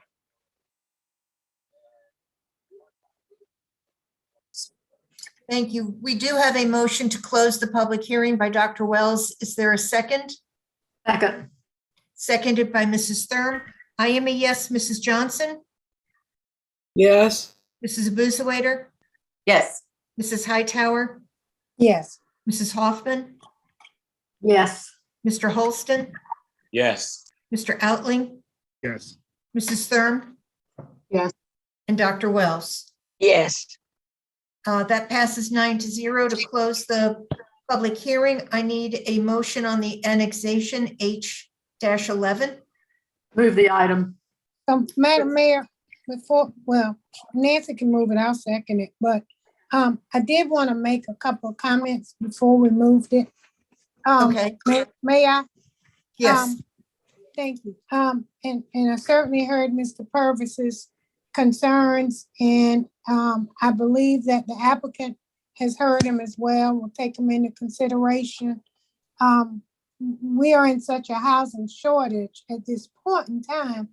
But I do think it's been thought through very well, and I'm sorry that it was such a last minute that we had opportunity to have conversation. We had good conversation, and I certainly hear his concerns. And I hope, Mr. Purvis, that throughout this process, that you will reach out to this developer with your concerns as ongoing, and they will hear you. And I believe they will work with you if anything comes up. You have around retention pond, whether it's traffic, whatever those concerns are, certainly understand. But they have been working on this, and I'm sorry you feel the zoning commission just rubber stamped it. I heard your concerns on that, and maybe there's some room for improvement there as we look at our different zoning cases.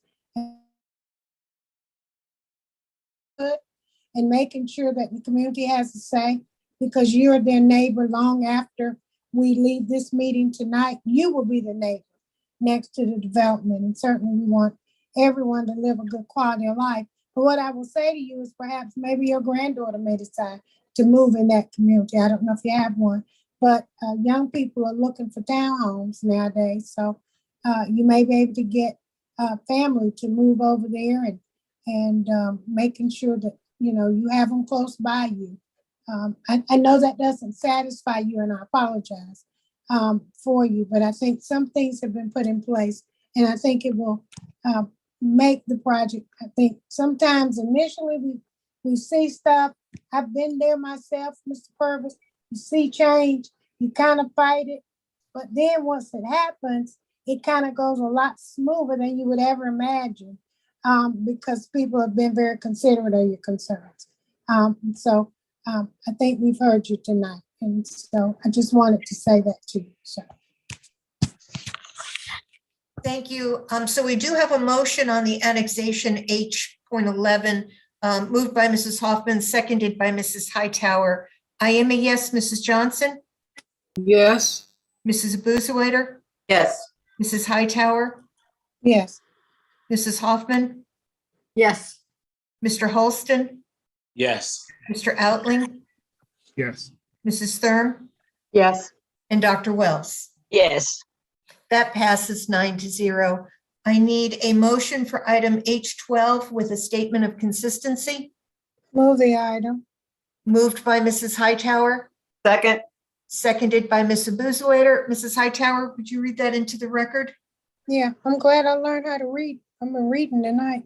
Greensboro City Council believes that its action to approve the zoning request for the property described as 4417 and a portion of 4417 and a portion of 4453 McConnell Road from County AG Agriculture to City PUD Plan Unit Development to be consistent with the adopted GSO 2040 Comprehensive Plan and considers this action taken to be reasonable and in the public interest for the following reasons.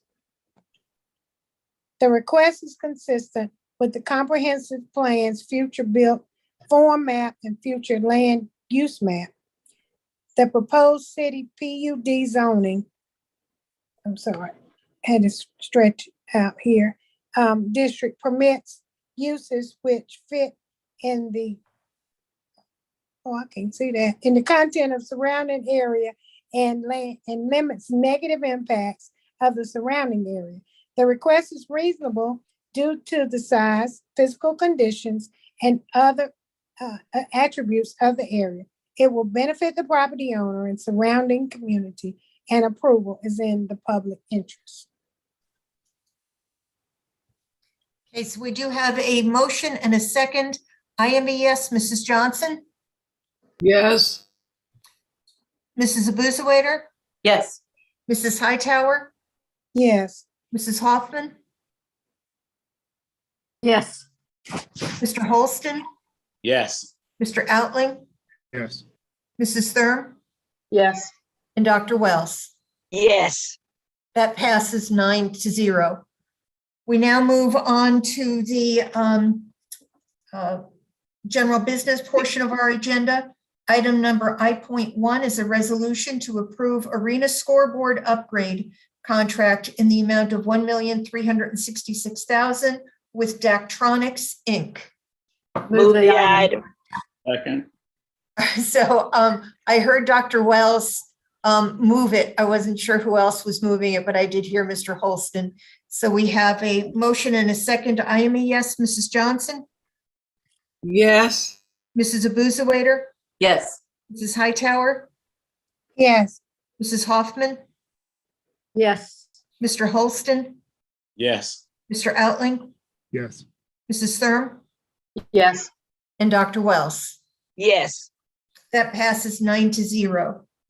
Item number I.2 is a resolution approving bid in the amount of $17,618,914 and authorizing execution of contract 2019-017 with Garney Construction for the Southern Feeder Water Main Improvement Phase 2 project, and item number I-3, ordinance to amend the Water Resources Capital Project Revenue Bond Fund budget to establish funding for the construction of the Southern Feeder Water Main Project in the amount of $18,107,712. Move the item. Second. Moved by Mrs. Thurm, seconded by Dr. Wells. I am a yes. Mrs. Johnson? Yes. Mrs. Abusawader? Yes. Mrs. Hightower? Yes. Mrs. Hoffman? Yes. Mr. Holston? Yes. Mr. Outling? Yes. Mrs. Thurm? Yes. And Dr. Wells? Yes. That passes 9-0. Can I have a motion on I.3? Move the item. Moved by Mrs. Thurm. You read 3. Didn't you read 3? You said Yeah, but now 3. we're taking the vote. Oh, okay. So it was No. moved by Mrs. Thurm, seconded by Second. Dr. Wells. I am a yes. Mrs. Johnson? Yes. Mrs. Abusawader? Yes. Mrs. Hightower? Yes. Mrs. Hoffman? Yes. Mr. Holston? Yes. Mr. Outling? Yes. Mrs. Thurm? Yes. And Dr. Wells? Yes. That passes 9-0. Now we'll move on to I.4 and I.5. I.4 is a resolution approving contract 2021-0540 in the amount of $1,088,300 with Hazen and Sawyer PC for the TZ Osborne Primary Clarifier Replacement Project, and item 1.5, resolution approving the Water Resources Department to utilize a design-build alternative delivery method for design and construction of the TZ Osborne Incinerator Project. Move the item. Item 4. Second. So this is I.4, and I'm sorry, who moved that? Move the item. Moved by Mrs. Johnson, Second. seconded by Dr. Wells. I am a yes. Mrs. Johnson, Yes. Mrs. Abuzawader, Yes. Mrs. Hightower, yes, Mrs. Hoffman, Yes. Mr. Holston, Yes. Mr. Outling, yes, Mrs. Thurm, Yes. and Dr. Wells. Yes. That passes 9-0. And now we need I.5. Move the item. I have a question. Okay, but it'll be moved by Dr. Wells and the second by Mrs. Thurm. Mrs. Hightower? I just had a question. This is the item where they're approving a design build alternate delivery method. And I wondered who chose the method? What made this the best alternative for the design build? We'd be happy to answer that. So Mike Borchers, Water Resources Director, is on the call. Mike, would you care to comment? Absolutely. Good evening, Madam Mayor and members of council. And Councilmember Hightower, the main reason why we would like to go with this project delivery method is because of the performance guarantee. What we do at the wastewater treatment plant, of course, solids are created, and how we dispose of our solids is through incineration. And in the past, we've had difficulties with doing a retrofit or a rebuild of an incinerator. In this case, it was FBI 1, fluidized bed incinerator number 1, had a lot of problems trying to get it to comply with air emissions. And so one of the main drivers is design build will allow us to get a performance guarantee so it will meet all of the emissions control limits set by the state. Oh, thank you for that. That it's good to know and good to hear out loud too. So, You're welcome. Thank you. thank you, Mr. Borchers. So we do have a motion and a second on that item. I am a yes. Mrs. Johnson, Yes. Mrs. Abuzawader, Yes. Mrs. Hightower, Yes, Mrs. Hoffman,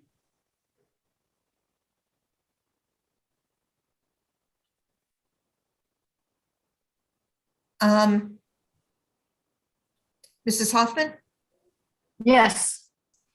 Mrs. Hightower, I'm sorry, Mr. Holston, Yes. Mr. Outling, yes, Mrs. Thurm, Yes. and Dr. Wells. Yes. That passes 9-0. We now move on to I.6 and I.7.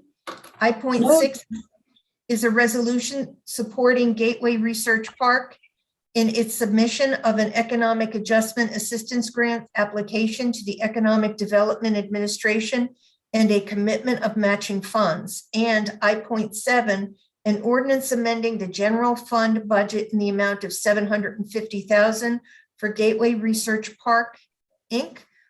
We have Mr. Jim Westmoreland and Jeff Foster on the phone for questions. Madam Mayor, if I may, respectfully, I ask to be recused from items 6 and 7. One or more of my colleagues at the Brooks Pierce Law Firm represent and assist Gateway Research Park in various matters. Do we have a motion to yes, recuse? Move the item. I'd like to move the item, but I would like to hear from Mr. Westmoreland first. Well, let's recuse Mr. Outling first. Who is the motion? Second. I think that was Nancy, wasn't it? Was that you, Nancy? Sure. Yeah, that's fine. Mrs. Oh. Hoffman and seconded by Mr. Holston. I am a yes. Mrs. Johnson, Yes. Ms. Abuzawader, Yes. Mrs. Hightower, Yes, Mrs. Hoffman, Yes. Mr. Holston, Yes. Mrs. Thurm, Yes. and Dr. Wells. Yes. That passes 8-0. Mrs. Hightower, did you have a question? no, I said I would move the item, but I first wanted to hear from Mr. Foster and Jim, Mr. Westmoreland, for a brief minute on this. I would like to know, are you ready, about ready? Once we approve this item, how soon would it be to start submission on the grant? Yes, good evening, Councilmember Hightower, members of council. Jim Westmoreland here, Interim Executive Director for Gateway Research Park, 2901 Eastgate City Boulevard. I'm accompanied this evening with Jeff Foster, who is the CEO of Core Technology Molding Corporation, one of our tenants at Gateway Research Park and the primary tenant in our Research Facility 3. Two things for you. One is I wanted to let you know and answer your question that if council approves the item tonight, my next step is to share the good news and information with our board of directors at their February 1st meeting, and then subsequently submit the application that we're just about completed with the week of February the 7th. So very, very quick. I have been informed by the North Carolina representative for EDA that once we submit the application, EDA goes through a 3 to 6 month process. We should know within 3 months what we're looking at relative to the grant award. Number two is this is a very exciting project for both Gateway and for Core Technology Molding Corporation. As council knows, we were fortunate to be able to get Jeff Foster and his company to be a tenant at Gateway back in the 2017-2018 timeframe. When City Council helped participate in the building of Research Facility 3. Jeff and his team continue to grow significantly. It seems like every day when I have a conversation with Jeff, he's telling me about a new company, both domestically and internationally, that he has connected with and that he is doing business with here in Greensboro. Jeff also has a definitive connection with A&T State University, both through his formal training as well as the work that he does on an ongoing basis with the school and trying to recruit top talent to his business in Greensboro. So with that, I hope that answers the question. Looking forward to any other questions from council tonight. I'll ask Mr. Foster if you could. Jeff, just give us a few brief minutes and an update on what you're into with your business and the need for this potential expansion opportunity. Sure. Thank you, Jim. And thank you, City Council, for giving me this opportunity to speak. As Jim mentioned, we experienced triple-digit growth again in 2021 with existing customers like Merck in the biopharm space, as well as Pfizer was a new customer. We're working on vaccines, which you can imagine is keeping us busy 24/7. We're going to work 355 days this year. We really don't plan to close again until Good Friday. We also picked up a new customer that's local, Volvo and Mack. So we're making Volvo and Mack truck parts, and that all happened in 2021. But the real growth is coming for 2022. We were recently awarded business with Volvo Cars, which is out of Charleston. We'll be making components for the XC90 SUV, as well as their new electric vehicle. You'll be seeing that soon, commercials for Polestar. We're also awarded business with Snap-on Tools out of the Wisconsin area, and our newest customer that I don't even think I shared with Jim yet, we just picked up a Honda Jet last week in the aerospace business.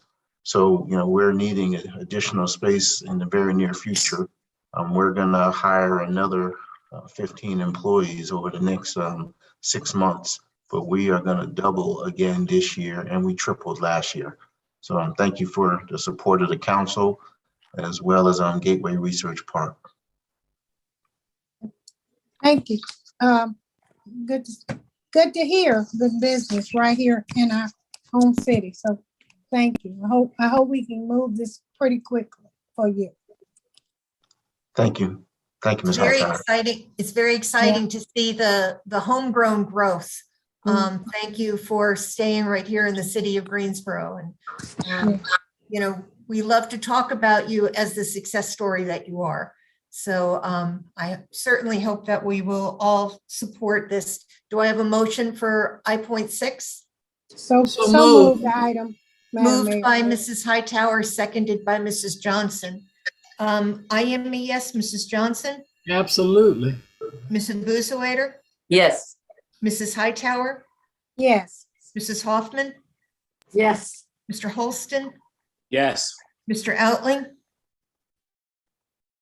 Oh, I'm sorry. Mrs. Thurm? Yes. And Dr. Wells? Yes. That passes 8-0. I need a motion for I.7. I move. moved by Mrs. Hightower. I was gonna give it to Miss Johnson, but she didn't say nothing, so. My, moved my, item. my mute was on, but I'll move it. I'll second it. All right, that sounds good to me. Moved by Mrs. Johnson, seconded by Mrs. Hightower. I am a yes, Mrs. Johnson, Yes. Mrs. Abusawader, Yes. Mrs. Hightower, Yes. Mrs. Hoffman, Yes. Mr. Holston, Yes. Mrs. Thurm, Yes. and Dr. Wells. Yes. And that passes 8-0. Madam Mayor, I just want to say again to Mr. Foster, thank you for being such a shining example in this community. And he is my next door neighbor. And so what I was telling Mr. Purvis, sometimes you don't think change is good, but then you get a neighbor like this. So I'm truly thrilled and excited. So I You can't wait need to learn that change is good. Yeah, can't wait to see the building start coming up out the ground. Thank you. And Thank Madam you for your Mayor, support. I just real quickly thank Marshall Yandel of your economic development team and staff for his support and good leadership with this project. He has been a pleasure to work with, and we look forward to processing the grant application on behalf of Gateway. Thank you. Mr. Westmoreland, it's Thank you, great. Marshall. It is great to see you again. And, earlier Mr. Fisher was on the call, and I think Robbie Perkins is on the next one. So it's kind of like old home week. It's good to see you all. And good luck to your new manager who is on the call. And again, like he said before, kudos and congratulations to interim city manager Chris Wilson for his efforts to hold down the fort and to advance things in this past couple of months. And we certainly appreciate it, Chris. Thank you for your great work. Yes. Yeah. Thank you. We now move on to item number I.8, which was a resolution authorizing extension of memorandum of agreement between the city of Greensboro and One Step Further, and authorization of a new MOU to continue to fund the Cure Violence Initiative in the amount of $400,000. Madam Mayor, I would like to recuse myself. Our board president, who is going to be the spokesperson for One Step and for Cure Violence, is here and will be with you as often as you need him, but I would like to be recused. Thank you. Do we have a motion to recuse Mrs. Johnson? So moved. Moved by Dr. Wells, seconded by Mrs. Thurm. I am a yes. Mrs. Abusawader, Yes. Mrs. Hightower, Yes. Mrs. Hoffman, Yes. Mr. Holston, Yes. Mr. Outling, Yes. Mrs. Thurm, Yes. and Dr. Wells. Yes. That passes 8-0. So we do have one speaker on this item, former Mayor Robbie Perkins. And I don't know if there's a presentation to go along with this. I know we did get one, I believe, last month. Yes, Madam Mayor and City Council, it's my pleasure to be here representing One Step Further and the Gate City Coalition in this effort to curtail violent crime in Greensboro, and specifically in the areas around Smith Homes and on MLK. As you know, this program has been in effect for 2 years, and we're now moving into the third year. And I'm here as board chair because of the state legislature changing the ability for a sitting elected official to supervise programs that the nonprofit that person runs is getting from a public body. And I fully agree with that legislation and am willing to take on the role as supervising official on behalf of One Step Further. So that's why I'm here tonight. I think the report done by UNCG was thorough and comprehensive. And in fact, it said that the work really needs 3 years to really fully bake. And so we're into the beginning of our third year. And we do have this program is working on a calendar year basis as opposed to a city schedule of July 1st to June 30th. So that's why we're here now for this approval. I also want to note that the work that's being done by the coalition is very difficult work. And if you read through the UNCG report, you look at the how one would qualify for being a person that is worked with in this nonprofit, and the list of qualifications is pretty tough. And the folks that are worked with in this program are folks that can commit violent crimes and are likely to commit violence in our city. So this is a program that has to build trust in these neighborhoods, and is going to need some time to be truly effective. So we would appreciate your support. Once again, one step further, this year is celebrating its 40th year. And that's pretty incredible for any organization to celebrate its 40th birthday, but particularly a nonprofit that has worked to help underserved folks in our community for 40 years. Thank you. Any questions? You know, I know that when we first did this, we knew that we would have to make a long-term commitment to see really the change in the mindset throughout the community. And it's very difficult to quantify something that didn't happen. You know, these are violence interrupters, and their main focus is that something doesn't happen. And we don't have a way to count that, but we do have some feedback from UNCG, and I think that the Gate City Coalition can take that information and really build on it. I definitely think that it is worth a third year of investment, because we do need to see a change. You know, we know that there are hot spots and hot people. And I believe that the interrupters not only look at their area of town, but they go beyond those borders. So I think it's worth another year of investment. I would move the item and agree with you, Madam Mayor. You know, Cure Violence has had some growing pains, but I think it's growing in a positive direction. This is highly stressful work.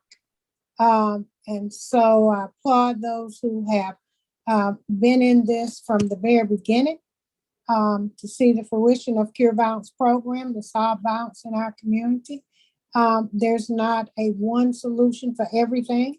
It takes a myriad of different solutions, and community is certainly has to be a part of that. It's not just law enforcement or just one answer altogether. And Cure Violence has shown us that. And the stories I've heard from those who work in Cure Violence, you know, it kind of raises the hair on the back of your neck.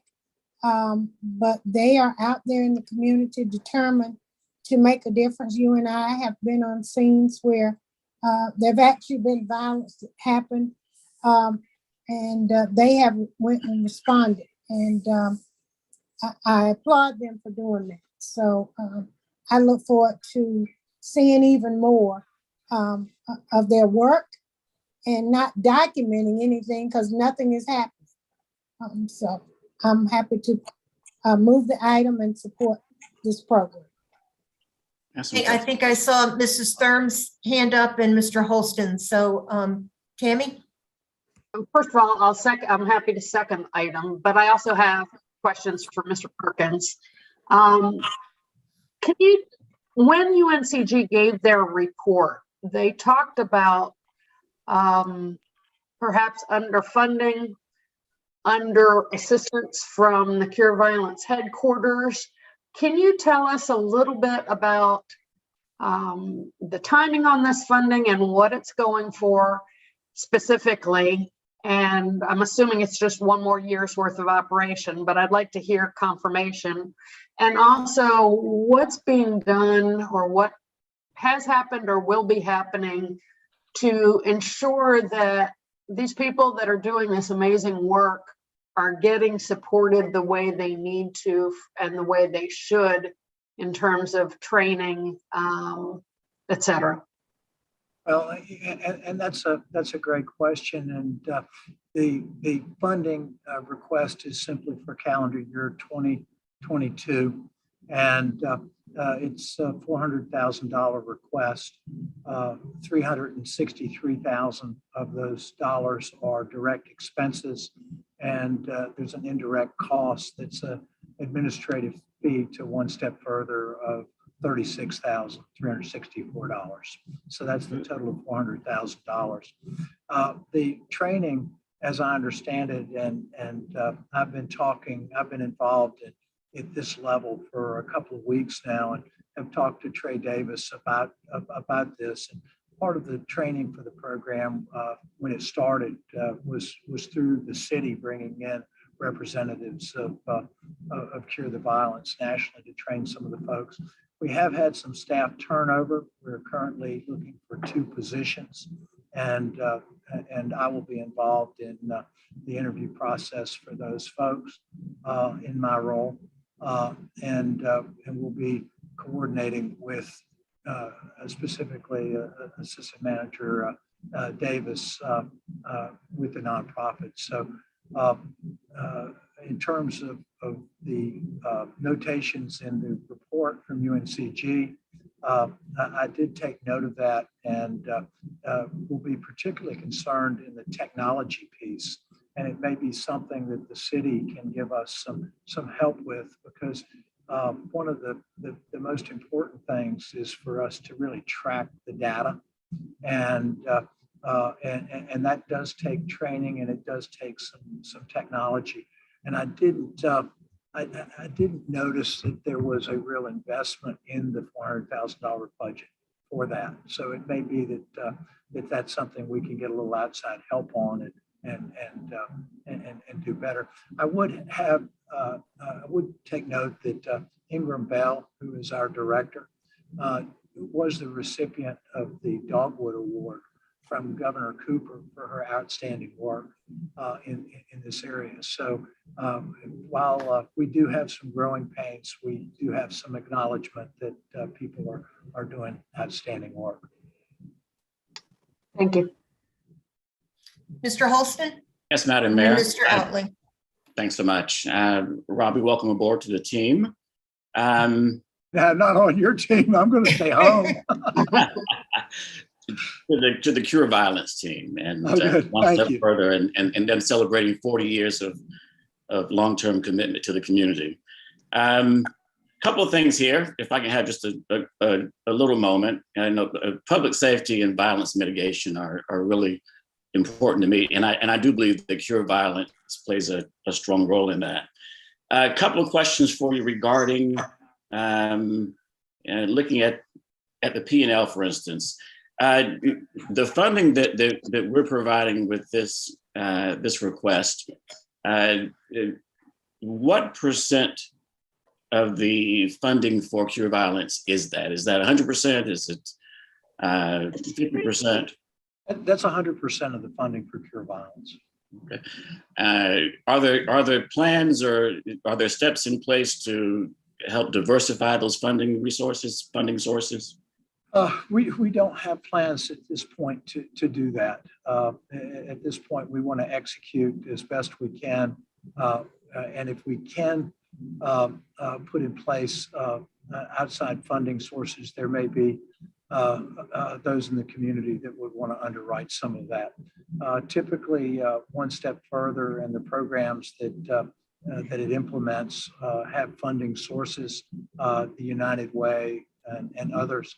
But in this case, this is simply a program that One Step Further took over at the request of the community of the city, and so we're implementing it under those conditions. Right. And you shared that this is the third year of a 3-year commitment. So programmatically, are there going to be additional programs rolled out? Additional collaborations, for instance, maybe with local public safety? Well, I think we already, I think it depends on what the city wants to do.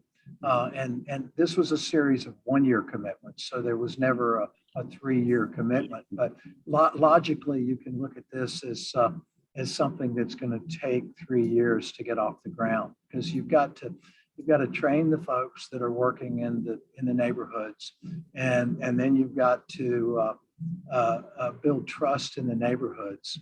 And then you'll start seeing some success out of the program. And that's what's been seen in other areas of the country where this program was put in place.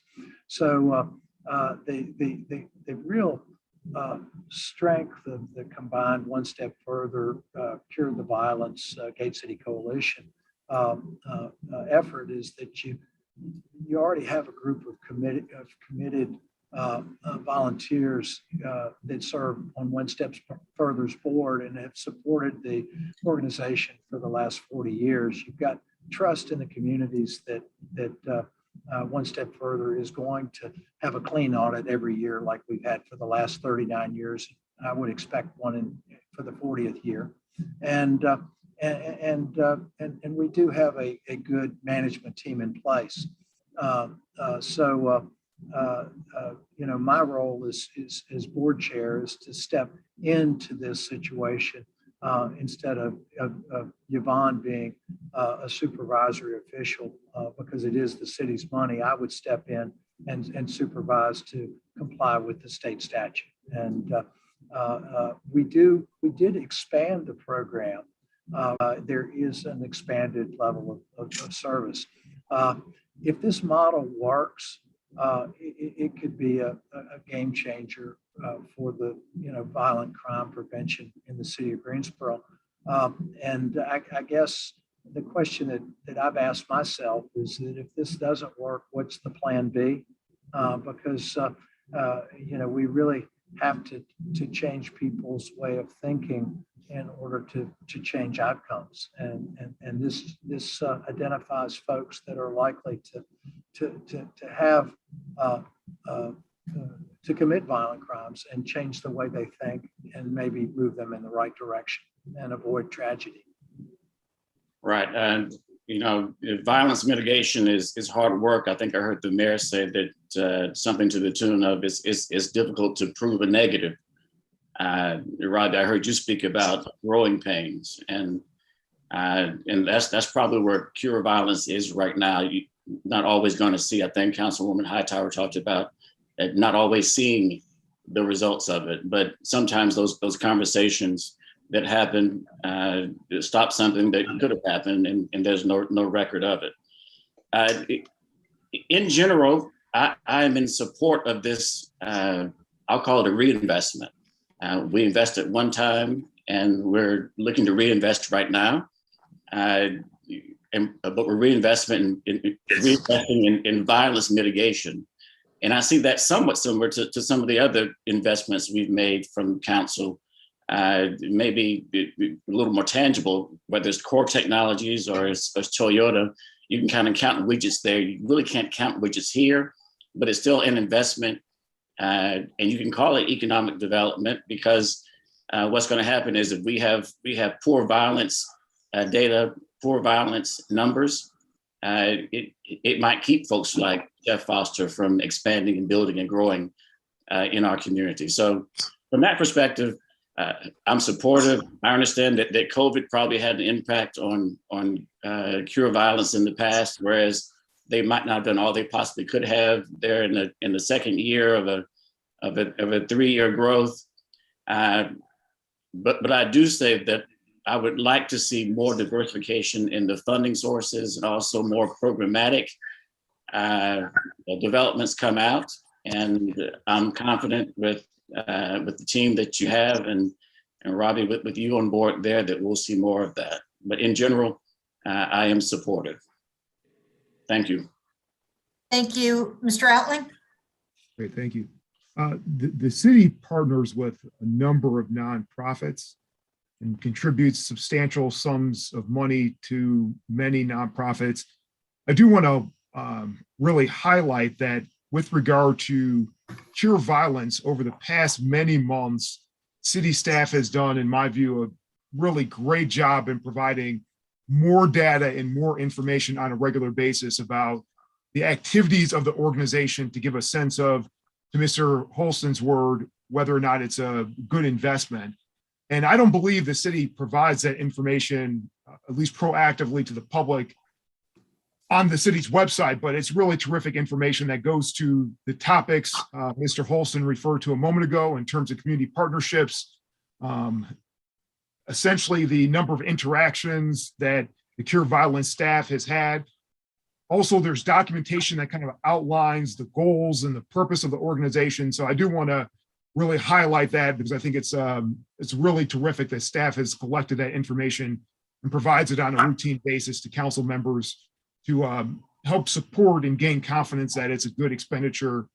And I would encourage staff, to the extent the public has interest in seeing that information, to readily share that with perhaps the public on a proactive basis if there's a sufficient amount of interest. I also want to highlight something that I've noticed at times perhaps gets lost in the discussion, or there's lack of an understanding with regard to the way Cure Violence works. The city has experienced explosive amounts of violent crime over the past 5 years, right? Nearly the past few years, we've had 2 record-breaking years. Last year was second with regard to the number of homicides. Cure Violence is targeted on very small areas of the city, hoping to reduce violence in those very small areas. And so while at times it may be hard theoretically to evaluate program efficacy, you can do things look like by examining those particular areas and examining the violent crime that has occurred before Cure Violence, including homicides, versus after Cure Violence, and also compare that to the violent crime that's occurred across our city. And I think, certainly for at least many of the years, when you look at the areas in which Cure Violence was implemented with regard to homicides, it's been flat or slightly above, but you're talking about going from maybe 2 homicides to 3 homicides. And so while obviously there's always going to be an issue, and this council should look at things about, okay, if Cure Violence is getting great results in these particular areas, what's the ability to scale that? And whether or not in those particular areas it's Cure Violence that has caused that violent crime, or at least homicides, to be relatively flat. I think it's important to understand that that's the way the model works, so that you could fairly evaluate the actual program. So Mr. Perkins, thank you for stepping in and discussing the topic with us. And Mr. Wilson, thanks to you and your team, including Assistant City Manager Trey Davis, on the data collection and reporting. It's really wonderful. Mrs. Hightower? Thank you, Madam Mayor. Excuse me, and I didn't touch on this when I spoke earlier, but I did want to kind of address some of what Mr. Holston said. So, Cure Violence is based on a health model that that violence is an epidemic, and typically it is funded through the public health system. And so while we have gone to the county, they chose not to do it. So we did become diverse in the fact that we still did it. Which is something that typically, if you're looking at public health, the city doesn't really do public health.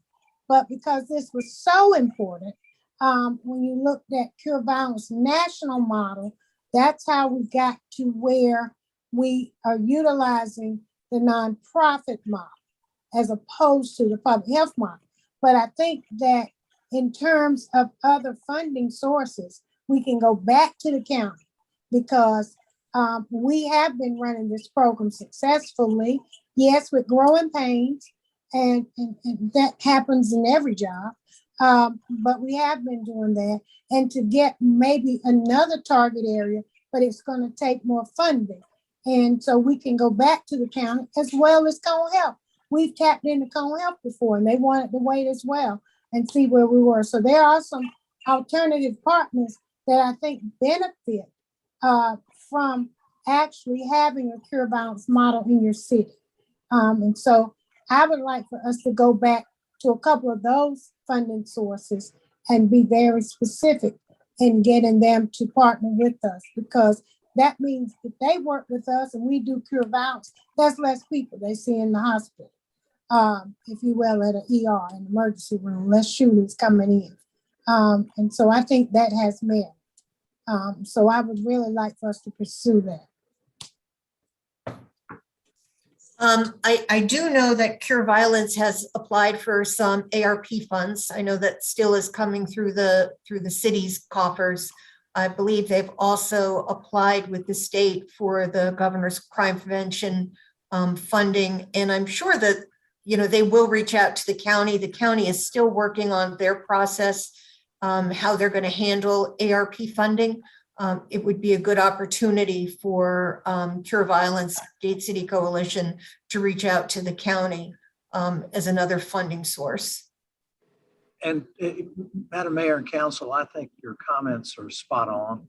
I think now that we have this UNCG report, and if we can put a little bit more data in, I think a request to the county would be well received. I think there's been, of course, a sea change on the county commissioners, and we may be heard a little bit. But I'll have to say, and those of you who've been on council for a long time, the city of Greensboro is a great city because we have made choices to reinvest in ourselves, in our own community, independent of anyone else. And I think you can see that from a housing standpoint, from this program and our parks. And we could have not done things because we didn't get help from the county, but we chose to make those investments ourselves. And that makes Greensboro a very special place. So thank you for what you do and for the support of this program. Thank you. I do know that we have a motion and a second. The motion was by Mrs. Hightower, seconded by Mrs. Thurm. Are there any other comments before we go to a vote? Okay, I am a yes. Ms. Abuzawaiter? Yes. Mrs. Hightower? Yes. Mrs. Hoffman? Yes. Mr. Holston? Yes. Mr. Outling? Yes. Mrs. Thurm? Yes. And Dr. Wells? Yes. And that passes 8-0. Thank you very Perkins, much. yes, thank you for the presentation, and we will be in touch as we move along this year. And thank you so much for the work that all of you do for all of us. Thank you. Good night. We now move on to boards and commission appointments, but before that, I thought, Mr. City Manager, maybe put you on the spot a little bit. If you could give us a storm update. I do want to say that all of our employees have really done stellar work. They always do, but this last weekend, it was under difficult circumstances. I know we might get some more snow or sleet or slush in the next coming days. If you could just give us an update. I refuse to acknowledge that last statement. There'll be no. Oh, sorry. I didn't mean to throw that out there in the universe. I'm more than happy to do that. So I concur, and all of you have been so gracious in your support for our staff. But I do want to say, first and foremost, I am so very appreciative of our staff during this time. We have literally run 24 hours a day to do clearing, to be on standby for downed trees, to be available for stranded and vehicles and accidents. This was a nonstop event. We did a wonderful job in responding. I know it may not be as quick as everyone would want in terms of clearing, but the challenge really came from the compaction of sleet on top of snow. We got very lucky. We did not have widespread outages, which is what we were anticipating in lots of downed trees. So I'm thankful for that. We had 50 accidents during the event in terms of vehicles. That's a low number. I don't want any accidents, but that's a low number. I've been, as you all know, working these events for many, many years, and that could have been much worse. So way to go, community, in terms of being cautious and taking your time or not driving at all. Today, we've made significant progress because of temperatures and sun, but also the great work of our crews who finished up really the P2s, priority 2 roads, as you know them. And we are into the neighborhoods. As a matter of fact, while this meeting was going on, I have gotten blown up with many messages of thanks for seeing plows in neighborhoods. So we are working even at this hour. And your inbox has the latest and greatest update. So we're making great progress. We will see all of you again tomorrow. Our offices will be open again. Thanks to all those who telecommuted today and worked remotely to keep services going. Thank you very much. And I appreciate your hard work. And I know you have been doing this for a number of years. So shout out to my team, Mayor Vaughn. Trey Davis. I almost got away with not saying this, but Trey Davis led our emergency efforts this year.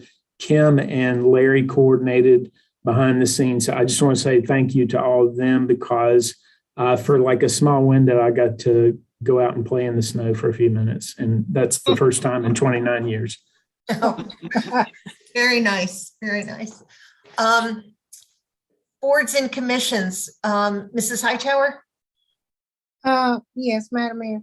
So I asked Angie, so Angie, you're saying we got a Guilford Historic Commission, and I want to appoint, and she's in the databank, Megan Summers, to that Guilford Historic Board.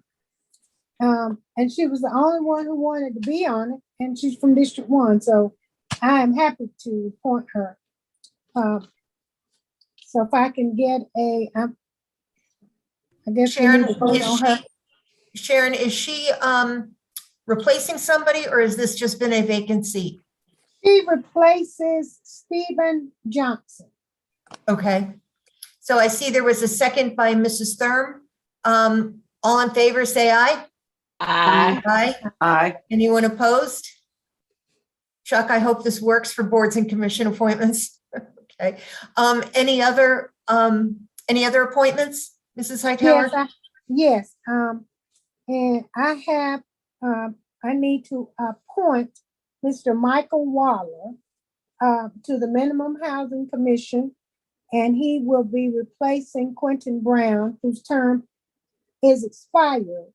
And I had spent some time trying to find someone to serve on there. But in talking to Mr. Waller today, who has housing concerns as well in District 1, he is happy to serve. And Angie, he will be sending his interest form in. So I need to put him in the databank and appoint him to the Minimum Housing Commission.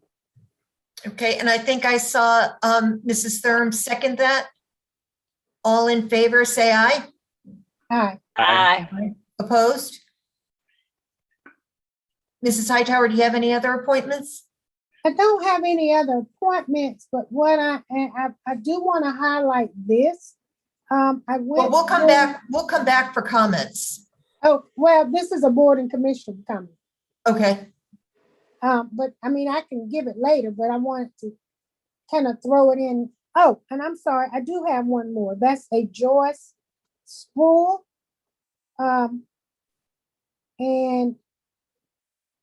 And trying to talk to Goldie, does she want to be on the War Memorial? Yes, we're looking for someone to. Okay. So she is a District 1 resident, but she will be filling a District 2 slot. And who is she replacing? She would be replacing, I believe, Maxine Bateman. Maxine Bateman's term, yeah. Okay. Mm-hmm. Okay. So, Sharon, I guess you made that appointment and Goldie is seconding it? Yes. All in favor, say aye. Aye. Aye. Anyone opposed? That passes 9-0. And, but yes, I also want to see how we're going to handle this. Thanks to the redistricting of the city maps, I have lost a couple of people to District 5, Ms. Stern.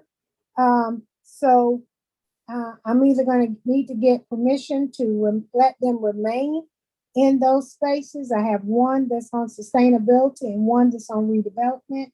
I also think I lost one on GC Jack to District 2, and I need to clear that up as well. But if people desire to continue serving, I don't desire to remove them.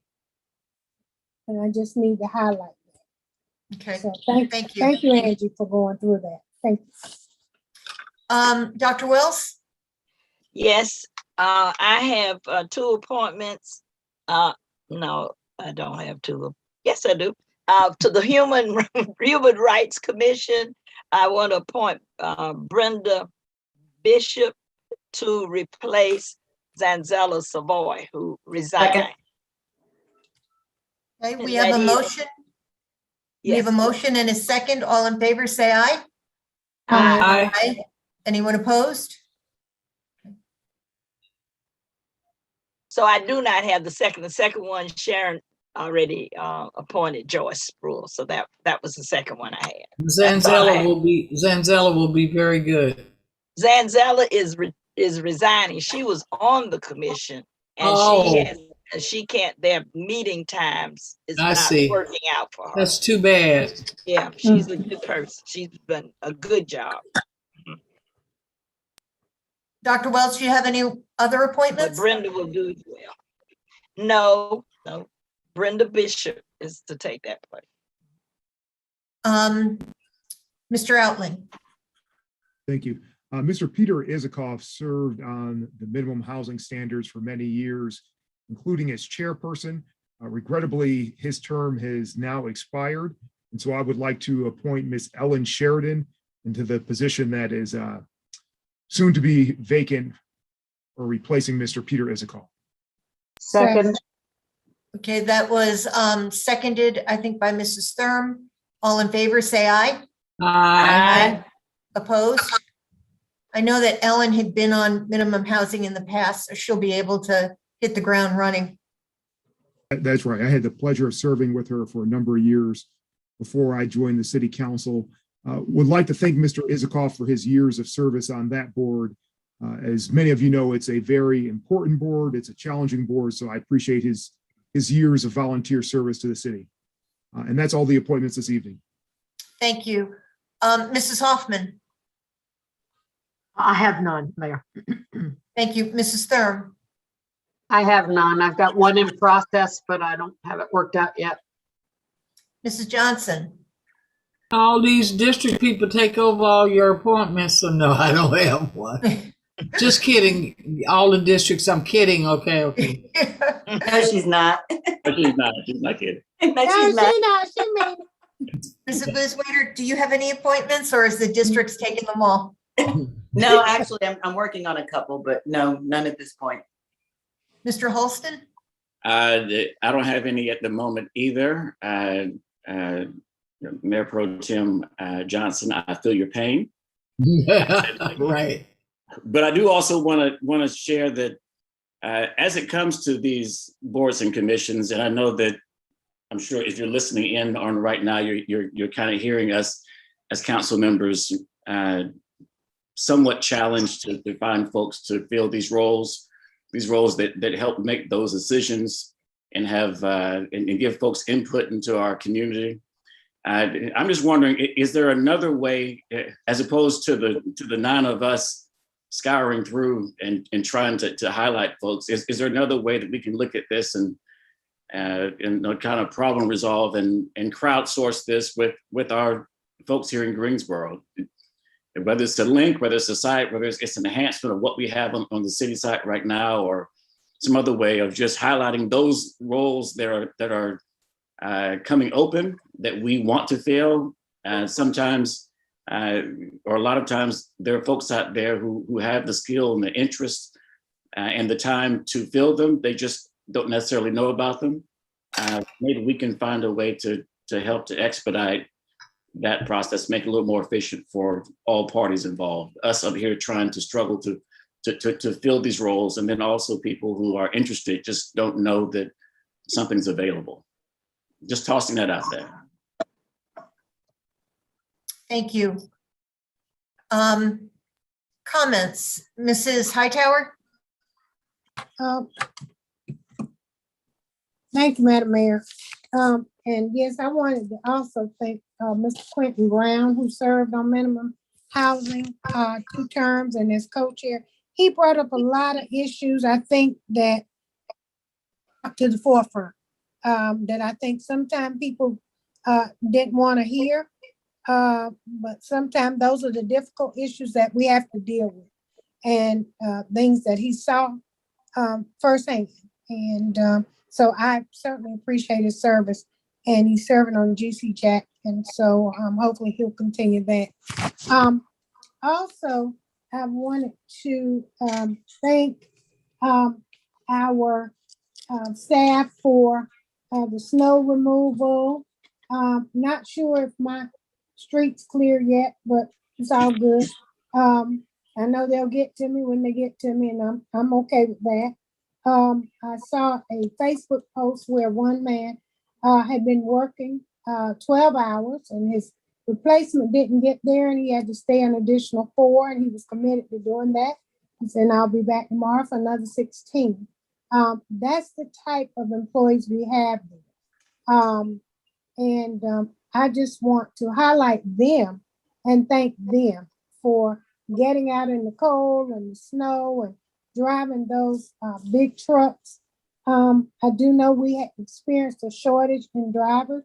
So what I wanted to ask the city manager, and maybe I'll ask the new city manager to be listening.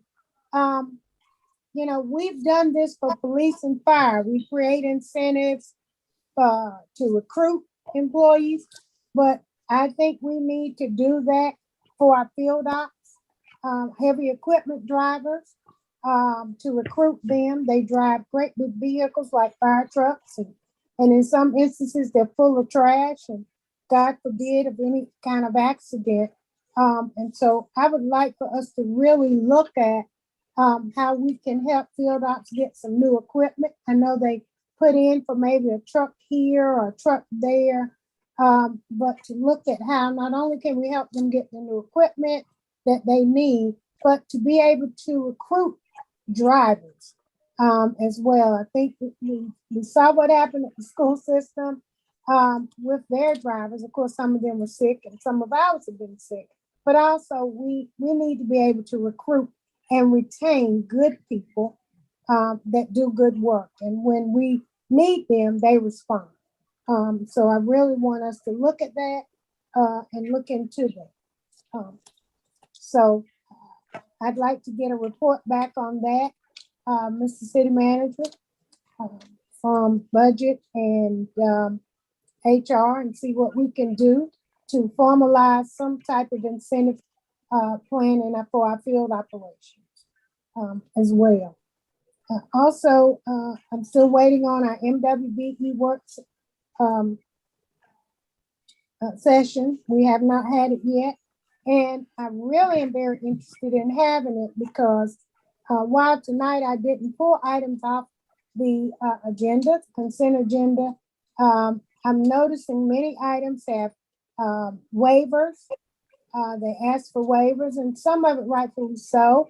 You know, you only have a few people who even do the work, if they do the work at all. So how can we recruit businesses to get them involved in that? This MWB program has so many alternatives in it, whether it's a joint venture or mentor protege. And I think it's things we're really not doing. I've noticed that we had a lot of e-procurement purchasing tonight as well, and they had waivers on them as well.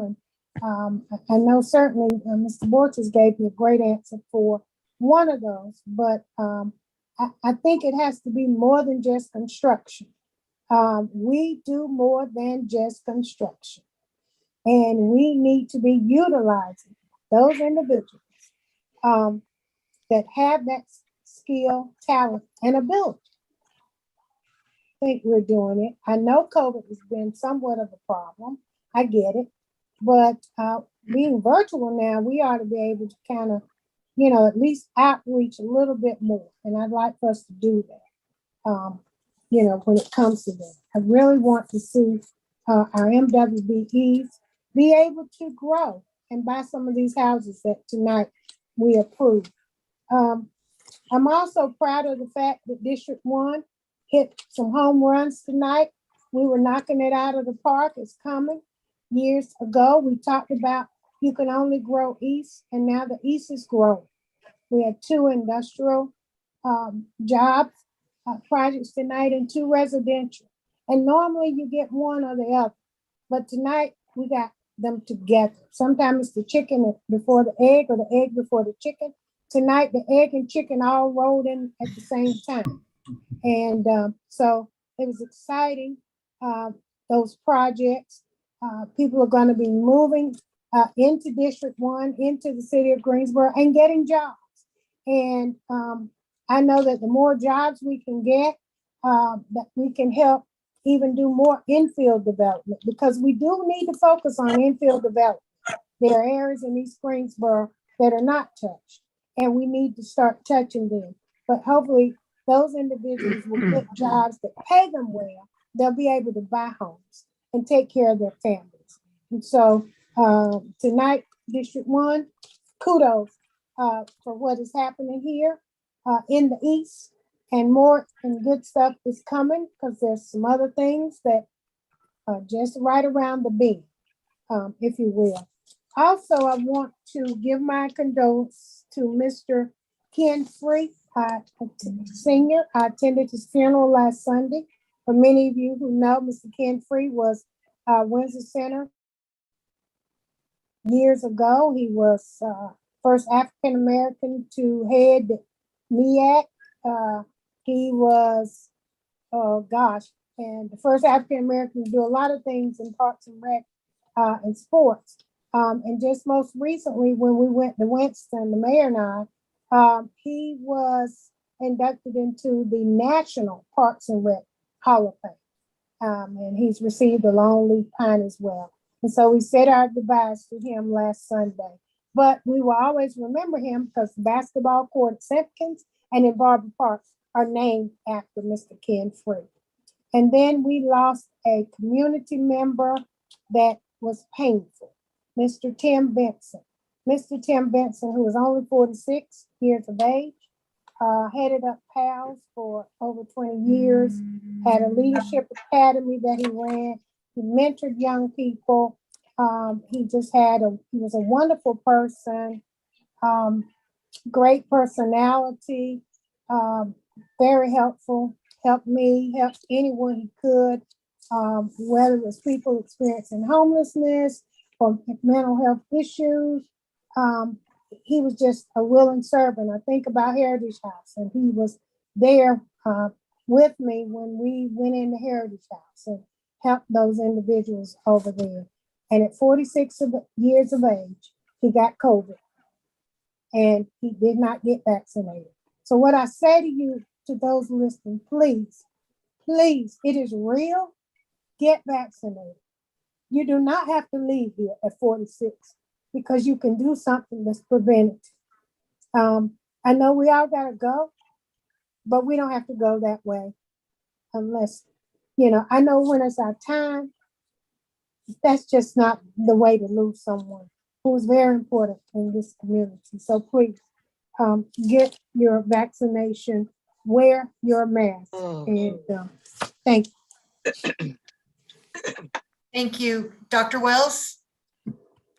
First, I'd like to give kudos and thanks to the field ops for what they've done over the days that we've had the storm. And I'd like to thank GTA for assisting the Guilford County schools and getting the students to school last week. Glad to see that there is investment in the East. We've been talking about investing East, and tonight we did see an example of that, and I'm so pleased to see that. I want to congratulate the Human Rights Commission for the wonderful virtual celebration of Martin Luther King Day on yesterday was a wonderful production. I think GTA did the not GTA but GTN did the production, and it was a very nice celebration. I want to let you know on the 10th of February, we'll have another District 2 town hall. It will be virtual, and I'm inviting all of the District 2 to tune in. You get a chance to meet our new city manager at the town hall. I also would like to give condolences to the family of Mr. Tim Benson. He was a community person. In fact, he ran in the last election for city council. So we will miss him. That's all I have tonight, Madam Mayor. Thank you. Mr. Outling? Thank you. As others have, expressing my appreciation and thanks to all of the city staff person that did a remarkable job over the course of the past several days in light of the really adverse and exceptional weather. It's really a perfect representation of really the tremendous work oftentimes done by city staff. And then as Councilwoman Wells and Hightower stated, definitely my condolences to the family of Mr. Vincent. He was really a really kind, terrific person, very active in the community. Yeah, I got an opportunity to spend some more time with him as recently as about a month and a half ago at a community event at a local barber shop discussing city issues, including crime. And so definitely condolences to his family. Will definitely be missed. Thank you. Thank you. Mrs. Hoffman? Yes, I would, sometimes our meetings, maybe to us and even to the public who are watching, sort of seem perfunctory. But, if I aggregate everything that we've been able to do this evening, fortunately, Mrs. Hightower made some reference to that. Tonight, we annexed into the city of Greensboro 366 acres of land. And the infrastructure investment that's going to be made in those areas is another 20 million. And I didn't aggregate the exact number, but I think we're talking about the projects that we approved tonight, 1,200 housing units. Yeah, right. That's absolutely amazing. It is. When you aggregate what this really means, and it just is an indication of the direction that our city is moving in and the excitement of growth and the opportunity that we have. And then, on the agenda again for core technology, a local company whose president came out of our local university, and for them to experience triple level growth last year in their business, and that they're going to double this year. Those are absolutely phenomenal numbers. So, it's very exciting to be a part of this. And then really for former Mayor Perkins' presentation on core violence and the fact, and he alluded to the fact too, that we are making investments in the city in all areas of life here that affect our citizens. And it's an exciting evening, and I just really wanted to make that comment. Thank you. Mrs. Thurm? I agree with what's been said. There's so much out there, and certainly in terms of thanking our employees and the incredible job that they've done this week, as well as every week that they work, but this week particularly. Also want to remind everybody that February 2nd at 7 p.m. is the kickoff for this participatory budgeting cycle. If you'd like to be a part of that, it's going to be a Zoom meeting. You can shoot an email to rsvp@pbgreensboro.com. Again, that's rsvp@pbgreensboro.com. The more, the merrier. It's an exciting time as we kick off this cycle. We've got recently got updates on all the existing projects that have gone through, and would encourage people to go to the city website and check out the dashboard that shows all the projects. I know we have one project in District 5 that was from cycle 1 that is under construction now and is very exciting. Lots going on with our PB projects. The budget just went through, and we're kicking off all the cycle 3 projects, and it's an exciting time. So we'd love to have everybody's input and everybody's participation in that community kickoff for participatory budgeting coming up. Do you have a flyer, Ms. Thurm? Is there a flyer being generated? There are several, and your District 1 rep should have them, as well as I can ask Karen to put some in your office if you'd like. We also have posters, and there's Facebook postings that I'll be happy to send you electronically, Councilwoman Hightower. But I'll also ask Karen to put information in your office if that's the best way for you to get it. Yeah, I'd like to send it out to my District 1 leaders. So. That'd be great, and we would appreciate that. Thank you. You're welcome. Thank you. Mayor Pro Tem? Yes. First of all, I know you've all thanked the staff, and I can't help but thank them too, because the work that they do has been beneficial to the city and our quality of life, but they've saved lives as well. And so I want to thank them for their work. This was a great council meeting. I think Nancy Hoffman, Councilwoman Hoffman, put it very well when she added up everything. It's astonishing, and it's awesome, and it's a blessing for our city. It's a blessing for District 1. I want to give a shout out to 3 sororities and 1 fraternity. Many of our sororities and fraternities in Greensboro offer service to all kinds of people in our city who need various and sundry things. Some work with the homeless, some work tutoring children. I mean, it's just a multiplicity of things they do. But all of these celebrated their Founders Day. First is the fraternity Sigma. My son is a Sigma, and they are a great group of young men and older men.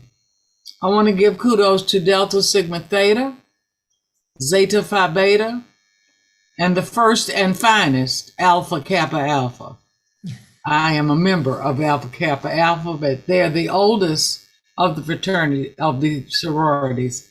Thank you for what work you do, for the service that you do, for the people that you help, and the people that you really change their lives for the better. So thank you, Madam Mayor. That's it for me. Thank you. Ms. Abusawader?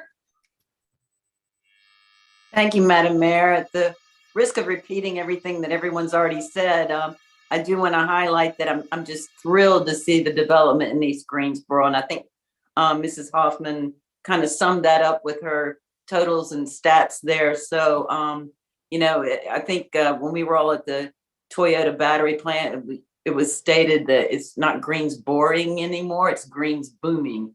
So, Greensboro really is booming. And no, I forgot now, who did say that? Was that Stephen Tanger? David Tanger at the Tanger Center. I'm so sorry. No. But yes, but it's Greens booming. I realized that after I said that. Wanted to highlight a few things. Martin Luther King Jr. Day yesterday, of course, the virtual MLK breakfast by the Human Rights Commission, supported by the Human Rights Department. Nikki Giovanni was the speaker, and I know many of you were watching yesterday. It was a wonderful program. And also I wanted to, Mrs. Thurman actually mentioned before we got on camera this evening that Dr. Goldie Wells was on a local media spot on about her father and his relationship with Martin Luther King Jr. and Goldie, being a young woman, knew a lot about what was going on in the Freedom House. that it's going to be restored. And it was just a really nice spot on TV. Thank you, Dr. Wells. Of course, field operations, safety personnel. Don't forget our GM 911 dispatchers. They're the ones taking the call when you call. So, you know, everybody gets a load of thanks. I do want to say that, you know, I think this is Mr. Chris Wilson's last official meeting as interim city manager. And just wanted to thank you. And I know everyone feels the same about all the wonderful things you've done for us, for the city. You've had this let's get it done attitude. And I'm looking forward to that continuing.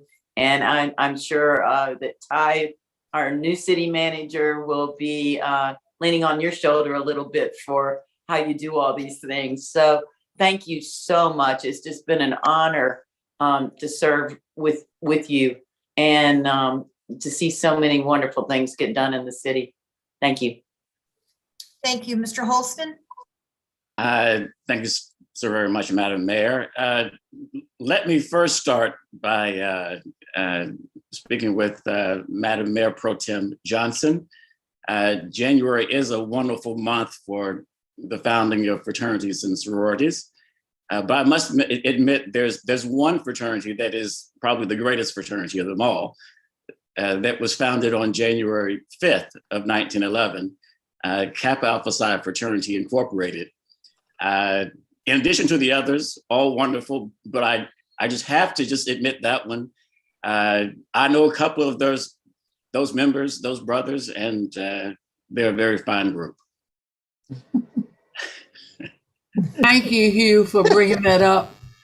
My uncle, who helped raise me, was a Kappa, and when I was a little girl, I used to say I was going to be a Kappa when I grew up. So thank you. I didn't know that the Kappa celebrated theirs, but thank you so much. Well, you have me. You have me. I also, it is somewhat duplicative, but I want to thank the city staff for the wonderful work. Trey, for your plan.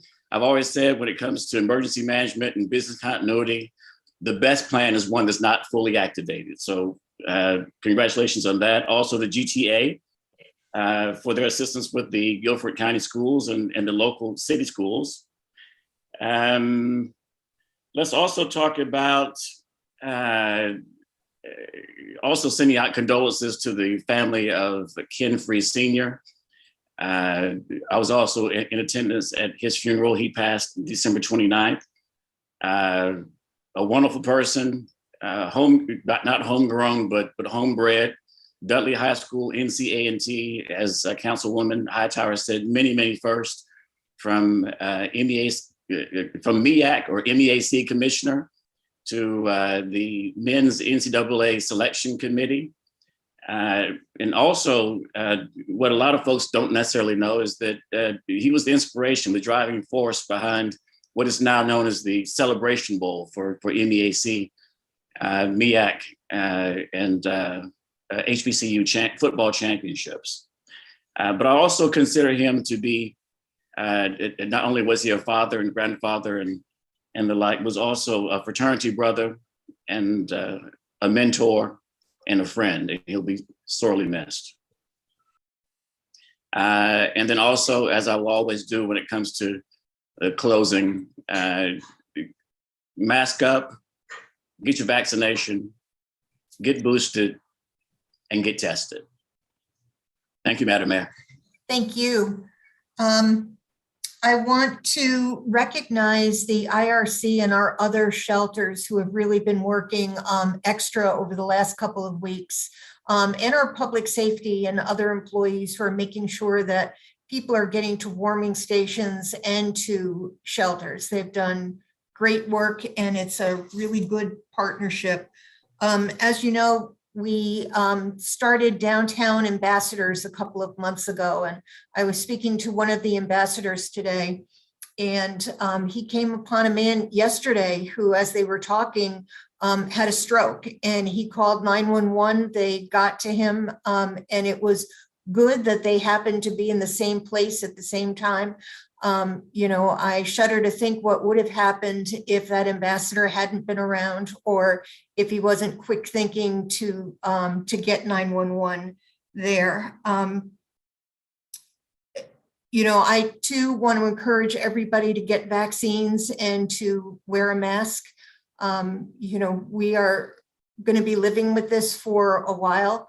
And I think one of the most effective therapies, obviously, is for people to get a vaccine, but I'm not a doctor, but I'll listen to the doctors when they talk about the importance of vaccinations. And I do, again, want to thank our city staff for the great job that they have done during this weather event and all weather events.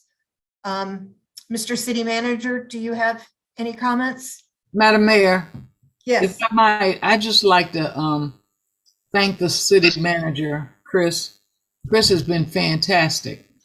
And Chris, we appreciate you and we thank you and we're grateful for all that you have done.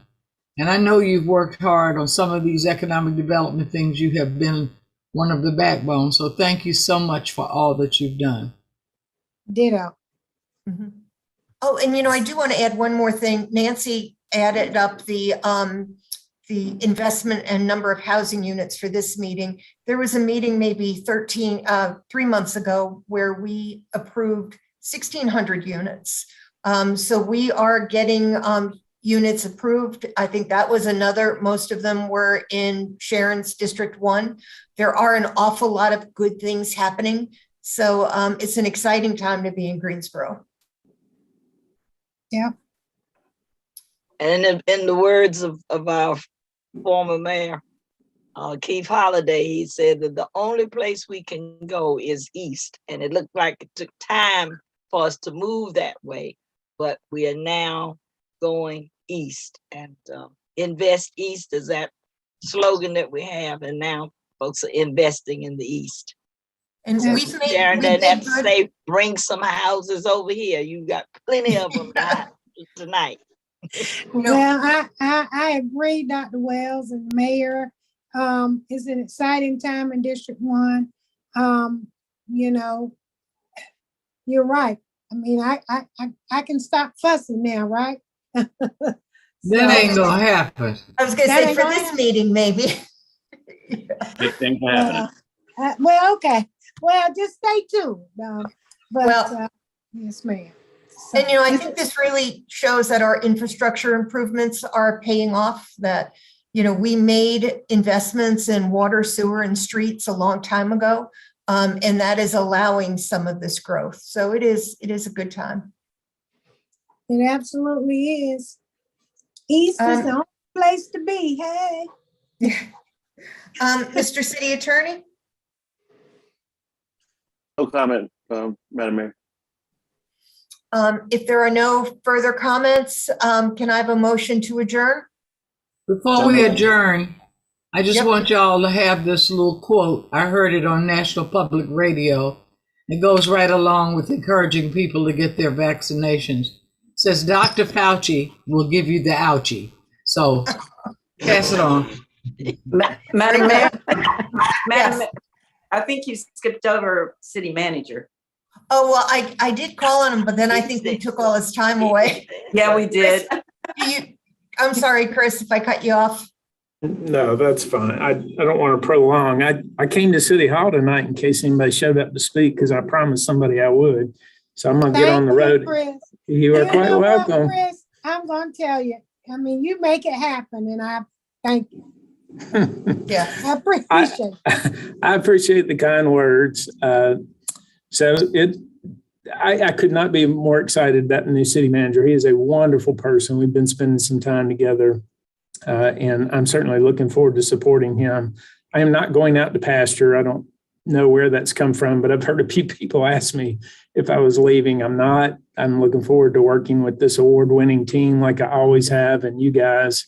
It's been 7.5 months. We had an agenda as a team. I told you that we would let action speak for us. And that's exactly what we've done. And I'm so blessed to be able to work with this team. The folks that are in this office, the folks that are making it happen, all the great things you talked about tonight, there's so much staff work that goes into that. And we are just very fortunate to have the team we have in place to help us move that needle forward. And you're right, this is our time. Greensboro is in fact booming, and this is our time. And I'm just so thankful to be able to even be a small part of that and get to see that. So thank you guys so much. We still have one more very important engagement together for me in this role, and we'll all come together at that time to be announced. And I thank you so much for the opportunity to roll my sleeves up and dig in, and I'm going to continue to do that with this great team. Thank you. Thank you. Thank you. Thank you. If we have a motion to adjourn? I'm so moved. Moved by Second. Mrs. Johnson, seconded by Mrs. Boothwaiter. All in favor, say aye.